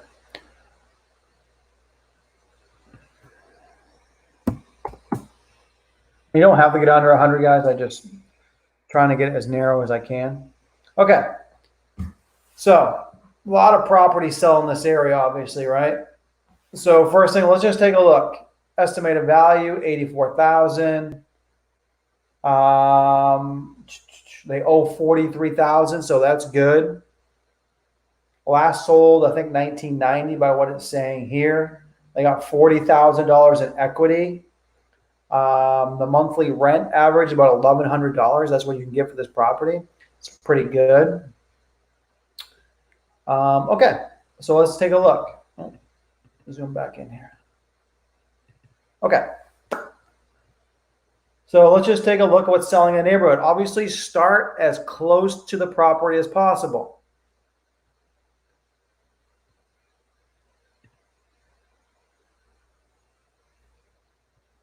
Now, one thing I don't know about this property, and the person that put this in is going to have to tell me, I don't know the condition. So without knowing the condition, it's going to be a little bit more difficult, right? So, but I can tell you that the ARV is probably right here, right around 100,000. See how simple that was? Fixed up, flipped, $100,000, 103. That's an ARV, just like that, right? 103. This one sold for 92. I bet this one's fixed up as well, right, guys? You see this? Simple. So I know that values between somewhere the investor is going to be able to get 90 to 100,000 for this property fixed up. Okay, so in my mind, what am I thinking? It's got to be probably half that. So probably what, 40s? Let's take a look. Let's look at cash buyers. Here we go, 30,000. See, once again, I don't know the condition of this property, but I can see a lot of similarities. 30,000, 49,000. Okay, this one's in decent condition. That's why it's higher. So all you're doing is you're matching the condition based on that house. So 40,000. So if it's in this kind of condition, and investors are paying around 40,000 for this kind of condition house, I'd want to pay no more than 30. Right? Here's another one, 39,000, right? So this, I'm seeing some similarities, 39,000, 40,000. Right? Once again, this is about the same condition. So what's that tell me? Investors are paying 49 to 50,000. I want to make a minimum $10,000. My maximum offer is 40,000. I'd probably start around 30. Work my way up. Okay, guys. And if it's a better condition property, you might be able to get a little bit more. I don't know. All right. So you got some here. It's a little bit better condition, selling for 44. So if it's in better condition, you can go a little bit more. This one's 48,000. That's probably a little bit better condition than the other ones. Only got the outside picture, hard to tell. But I think you guys understand what I'm saying. Another one for 48,000. A lot of similarities, right? A lot of similarities. They're all right in the $40,000 of what investors are paying for properties in this area. Just what I said. So investors are paying in the 40s. I want to be in the offer in the 30s. Okay?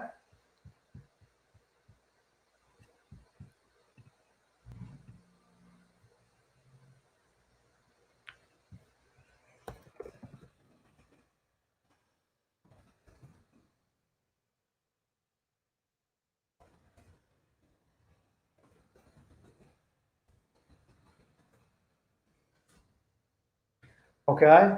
So hopefully you guys get that. Okay, let's take a look at some comments and we'll do some more properties. We'll do that Mass one next for you, Max. Love this, thank you. Boom, boom, boom. Good, good, good. Glad you guys are liking it. Okay, let's look at this Massachusetts property. Let's take a, where'd that one go?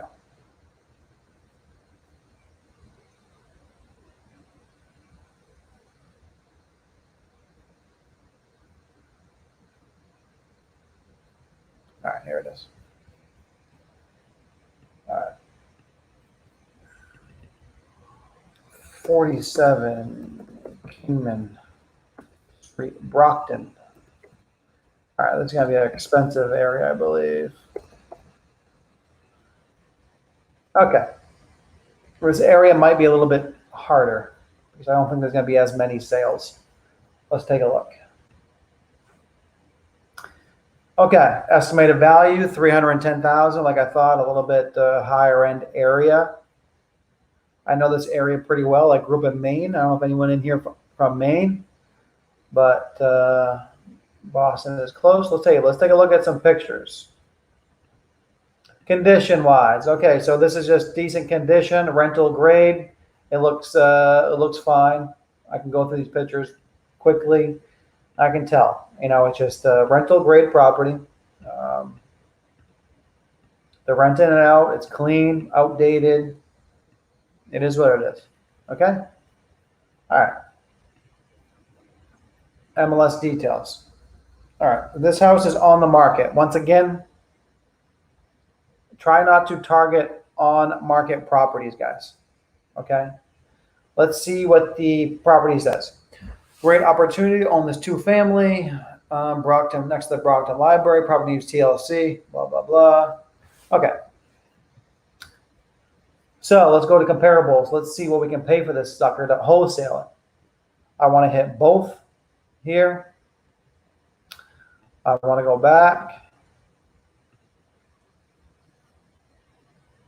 Okay. I'm going to show you another trick here, guys.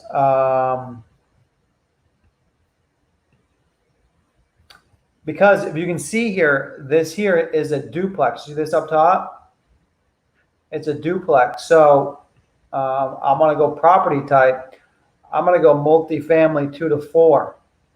Or you can also just do duplex. You put duplex in if you want to, but I'm going to do all multifamily 2 to 4 family. See, not very many. But also what I like to do is I take out square footage on multifamilies because I just want to see everything. See how much more that opened that up for me, guys? I got a lot more results by taking off the square footage. Because multifamilies really aren't valued by square foot as single families. It's more valued by the income they bring in and stuff like that. So I really don't look at square footage a whole lot. I want to find something somewhat similar, but it's not as critical. So I take it off, and I can adjust it as I go. All right, multifamily sold within a half mile. I got 36 properties. And I got a few that are right next to it, right here. Boom, boom. No pictures though. That sucks. But you can see this area, like I said, is high end. 515 for this one at 99 Kingman. Someone fixed this up, and right. So someone got 515 for this duplex on 99 Kingman, which is not, obviously not very far away from our 47 Kingman. So 515, that's fixed up property. That's probably ARV. Let's look at another one, 489. I bet this is pretty close to ARV too.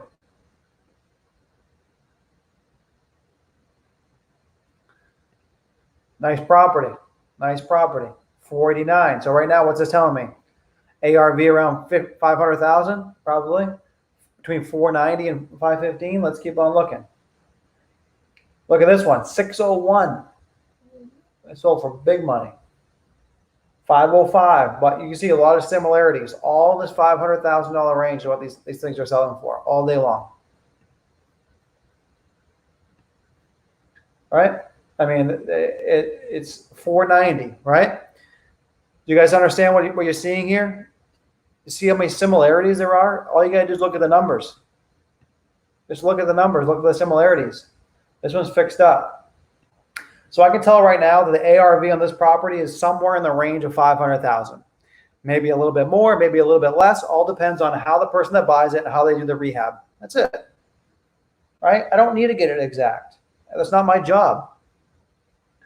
My job is to get the property right. The end buyer can do whatever they want, but I know it's going to be around 500,000 is what they're going to be able to get for it. 20 grand either way is going to depend on how nice they do of a job.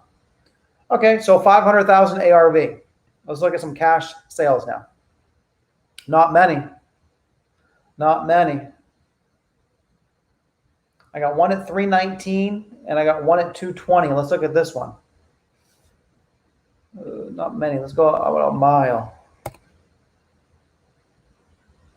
So not many cash sales, guys, but this is the only one I really have to go off from.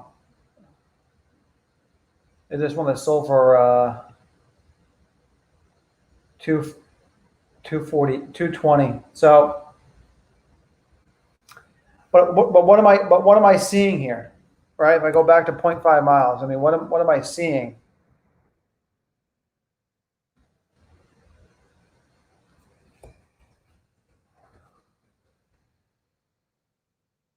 I'm seeing some similarities here. All right, I got one that's over 220. This 412 is just someone that had money that they bought a property. That's not a wholesale deal because it's too much. It's too close to retail. I already know it's going to be about 50%. But look at these. This adds up to the math perfectly. One's over 220. One's over 248. What's half of 500,000? 250. That's exactly what investors are paying. They're paying between 220 and 250, depending on the condition. If I want to be safe, I might be able to pay 220 if mine's better condition than this one. I don't know. It doesn't have any interior pictures. To be safe, I'd want to be about 210 on this thing. But I know probably max is probably I'm going to be able to get like maybe 250, maybe something like that. So I want to be under 250. I might take my chances. I might be able to go 240, maybe. But yeah, there you go. That's how much you want to pay. I mean, simple. And I always start 20% below that. I always start my negotiations around 200,000 and work my way up.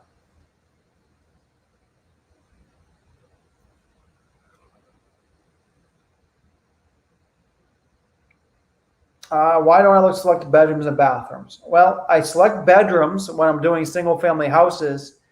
If it's a 2-bedroom, I do that because 2 bedrooms are worth a lot more than 3 bedrooms. But once again, the value is just not going to take and change that much between a 1.5 and a 2 bath. So I don't want to exclude those out of my search and not be able to see. I can make those small adjustments when I'm looking at it and say, okay, this one had 2 bathrooms, this one had 1, so it's worth a little bit more, right? I just do that in my head. But I want to look at all the data. I want to look as much as possible. Then I can process that however I want.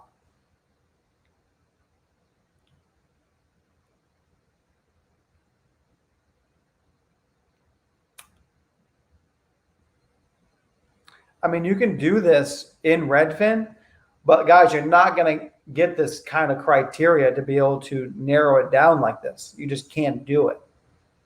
Can't do it. You can look at all sales on Redfin, but you're not going to be able to get all. You see how much data I have here? How much stuff I can work with and how much stuff I can see? You can't get that on Redfin, but you can get the sales. I mean, you can get all the sales, right? You're just not gonna. It's just gonna be a lot harder for you on Redfin, but you can do it. I mean,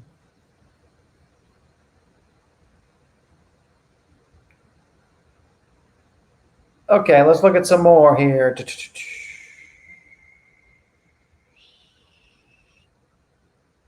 Cincinnati is very checkerboard. I do a lot of deals in Cincinnati. I probably do at least 10 deals a month in Cincinnati.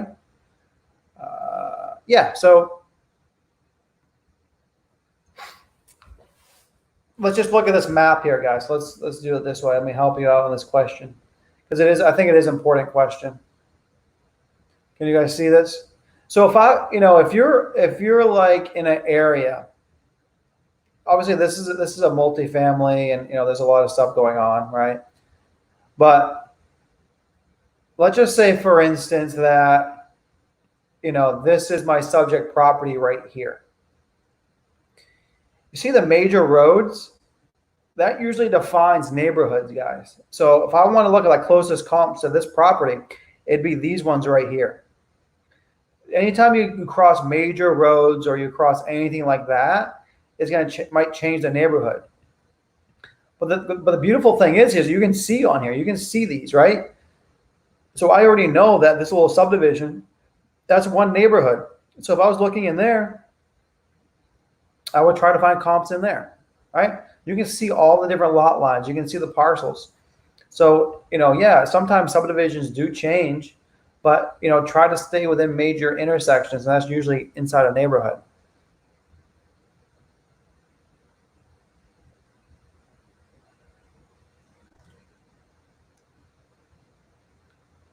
Now, you don't need a real estate license. I mean, you can get one if you want, but I don't have one, never needed one.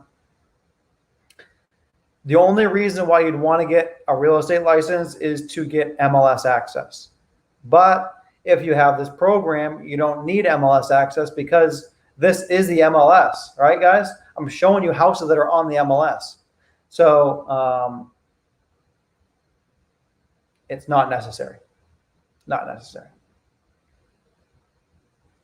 Round you're going to get your real estate license, there's someone else doing deals in your backyard. That's my thought. Speed. Speed is important. I can't stress that enough. I would much rather have you guys be fast than perfect.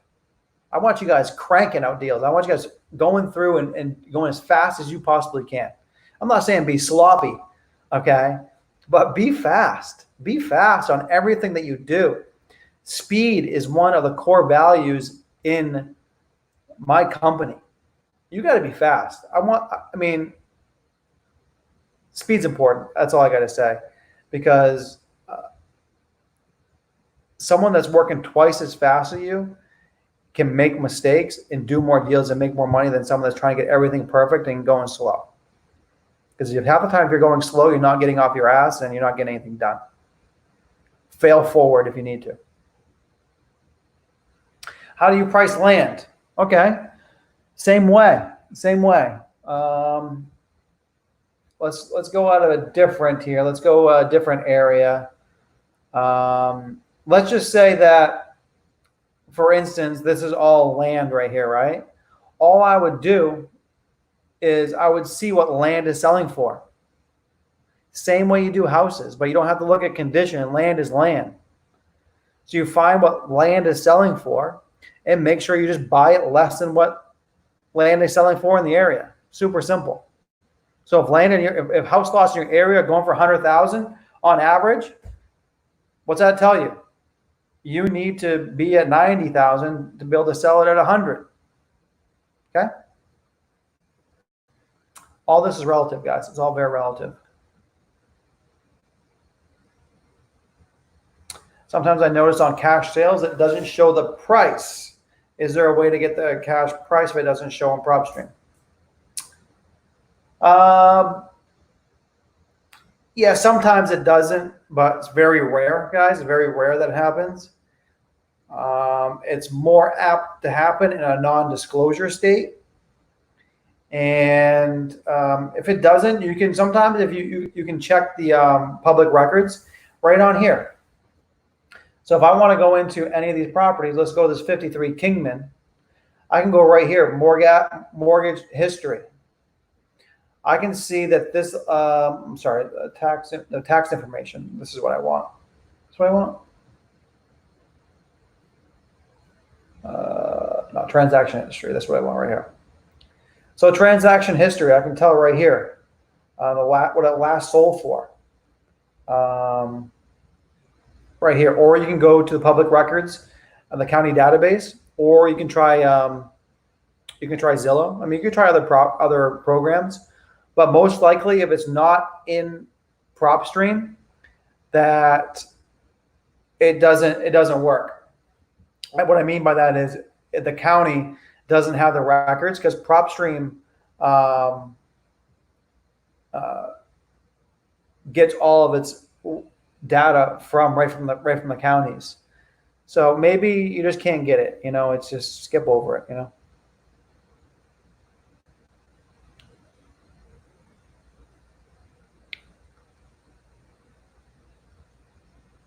Yeah, started at 8. I've been on here 2 hours and 15 minutes. I got to wrap up soon because I got to get some dinner, and still got to do some work tonight. But as you guys know, I get on here, and I don't want to cut you guys off. I want to provide as much value as I can. So I'm not one of those guys that gets on for a live for 10 minutes and does a showboat and try to sell you on something. I'm here to provide value. Providing value takes time. Marketing purposes.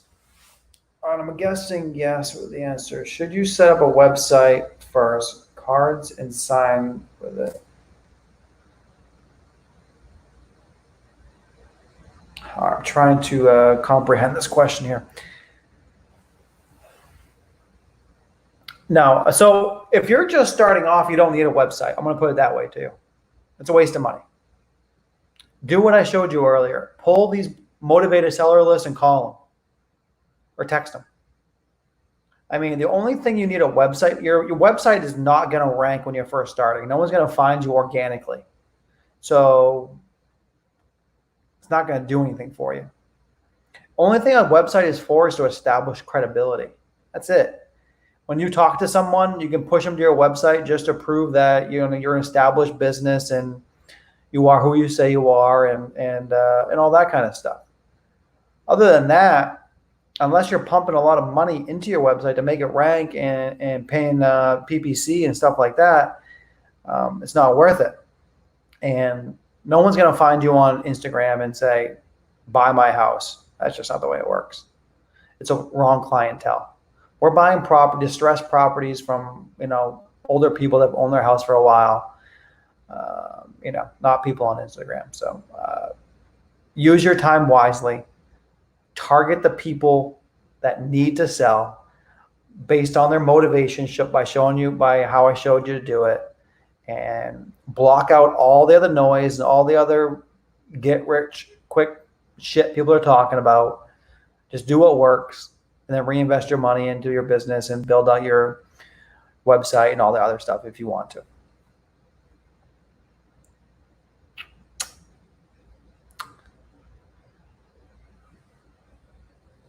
Is there a way to get all of the different kinds of leads? Yeah. So All this stuff that I'm showing you on here, guys, most of this stuff, like these lists, not that you can't get vacant lists, but you can get liens, you can get pre-foreclosures, you can get bankruptcy, and you can get divorce. You can get those at the county.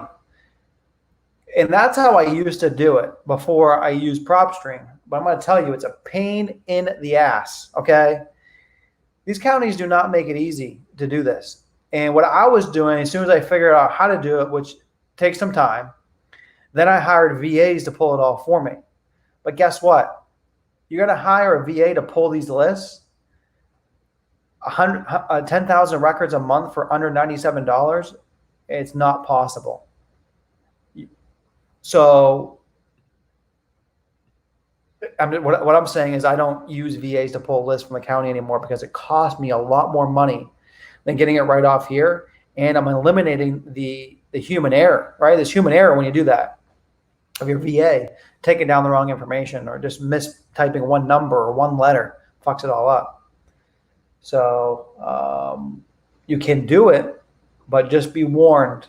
It's a pain in the ass. Trust me, I've done it.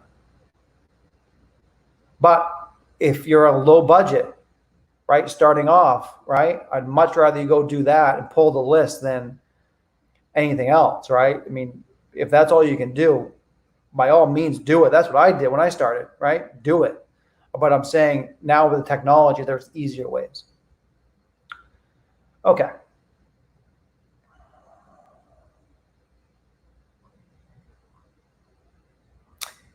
Yeah, list source is good too, guys. I mean, I know someone's sitting here. I don't know if they update it anymore. I have no way of knowing that, and I don't think anyone else has a way of knowing that. Maybe. All I know is that it's going to cost you a lot more money, right? On average, I think list source right now is like 13 cents per record.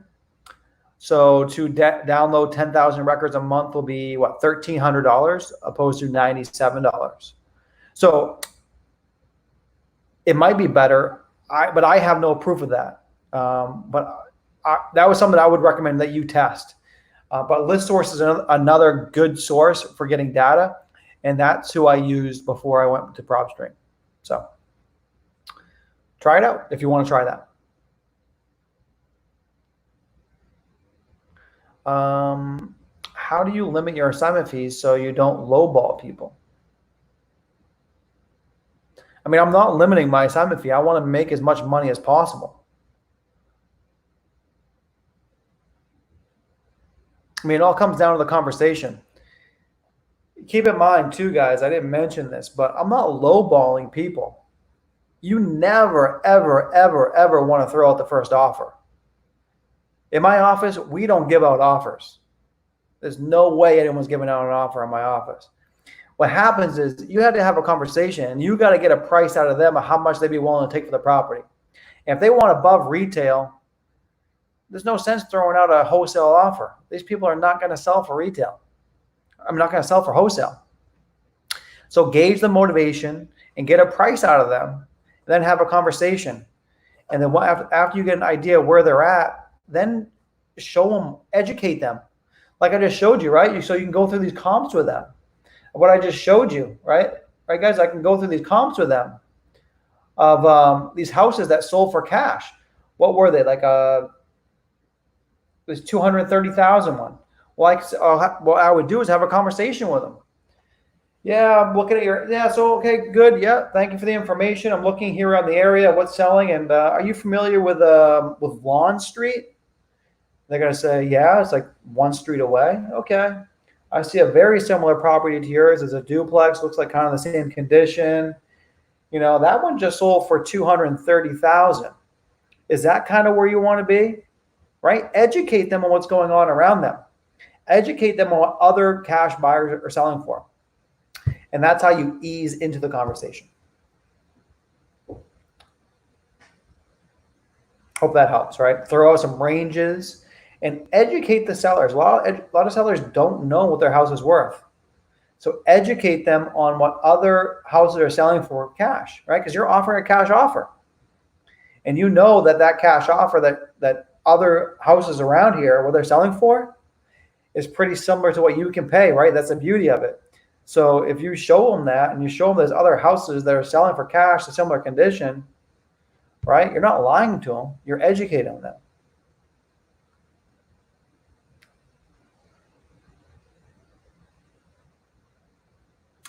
Yeah, props team will show exactly how much is owed to the bank, and it'll show all that. So pre-foreclosure details right here.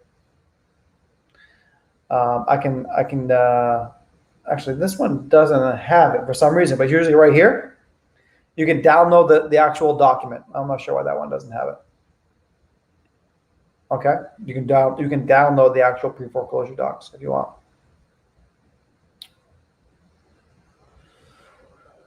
Okay, let's do it here. Let's go for another 5 minutes, guys. I'm going to end this at 10:30, only because I got some other things that I got to do tonight. Can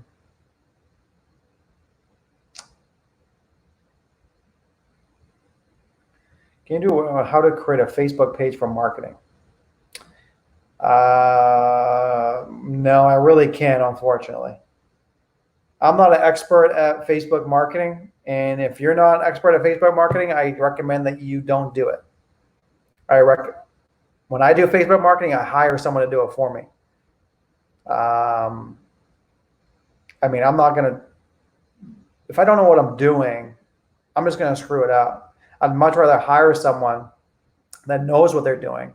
And by them knowing how to do it, I'm going to get better results and I'm going to make that money back. So I'm a big believer in hiring that kind of stuff out. How often am I JVing with other investors? 1% of the time, 0% of the time. I mean, I really don't JV. If you bring me a deal, I can try to sell it for you if you need help. But I don't really JV any deals, guys, because like I just showed you, I can sell my deals in minutes because I know how to do it. Why would I want to split my fee? But if you guys need help and you have a deal that you need to sell and you can't figure out how to do it, I mean, I can sell it for you. But keep in mind, I can't sell a deal that's overpriced. And the only reason why you probably can't sell a deal is because it's probably overpriced. So I don't have a magic wand. I just know that if it's priced right, I can sell it. And I'm showing you exactly how I do it.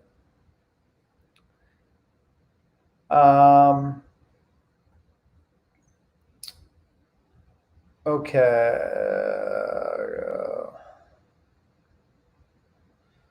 Texas property,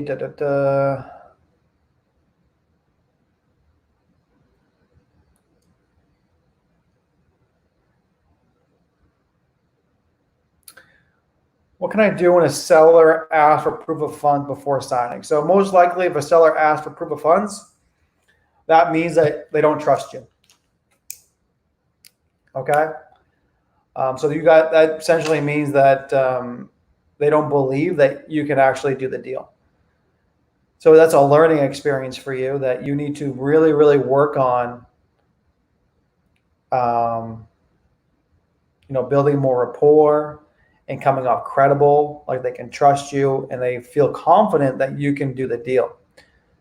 That's the only reason someone would ask for proof of funds. I mean, like I said, we do hundreds and hundreds of deals a year, and I think we've only been asked for proof of funds once, but we talked to them some more, made them feel comfortable, and we didn't have to show them anything. So I don't think we've ever shown a proof of funds.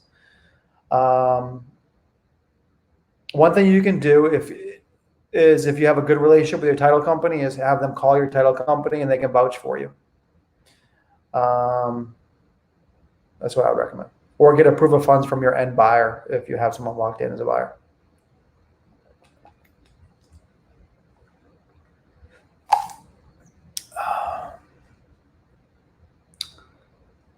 Okay. Cost for PropStream is $97 a month. $97 a month, and you get everything I just showed you. Download your data. You can do all your comping, cash buyers. all that kind of stuff. Okay.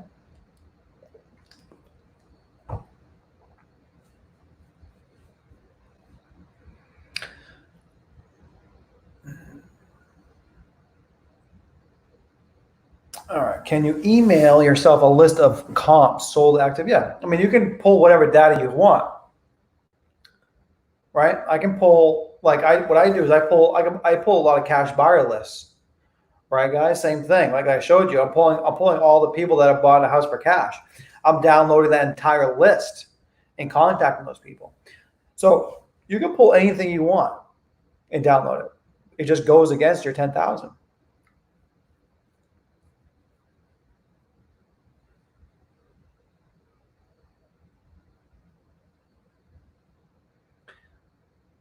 Who do you contact about pre-foreclosures on PropStream?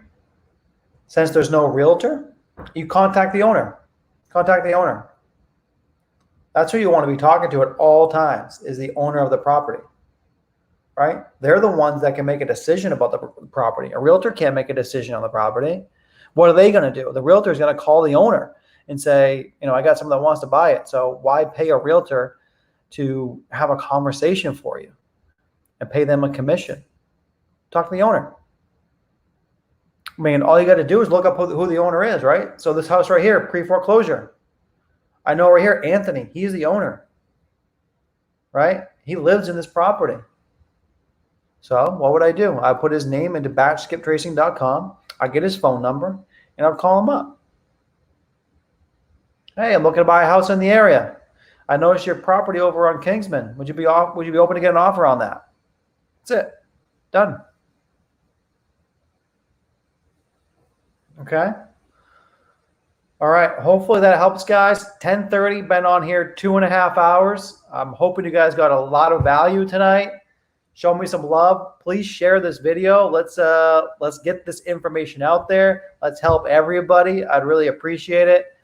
I appreciate you guys. I'll be back again probably next week, and I'll do another live. We'll go over some more crap. And I'm going to keep on going over and over the stuff and keep on helping everyone in this group so everyone can succeed. And let's keep on jamming this group full of people that want to learn. And, let's change the face of this industry and really provide some serious value for people, guys. And let's do it together. And I'm gonna start this. And I just need you guys to help out and do it along with me. So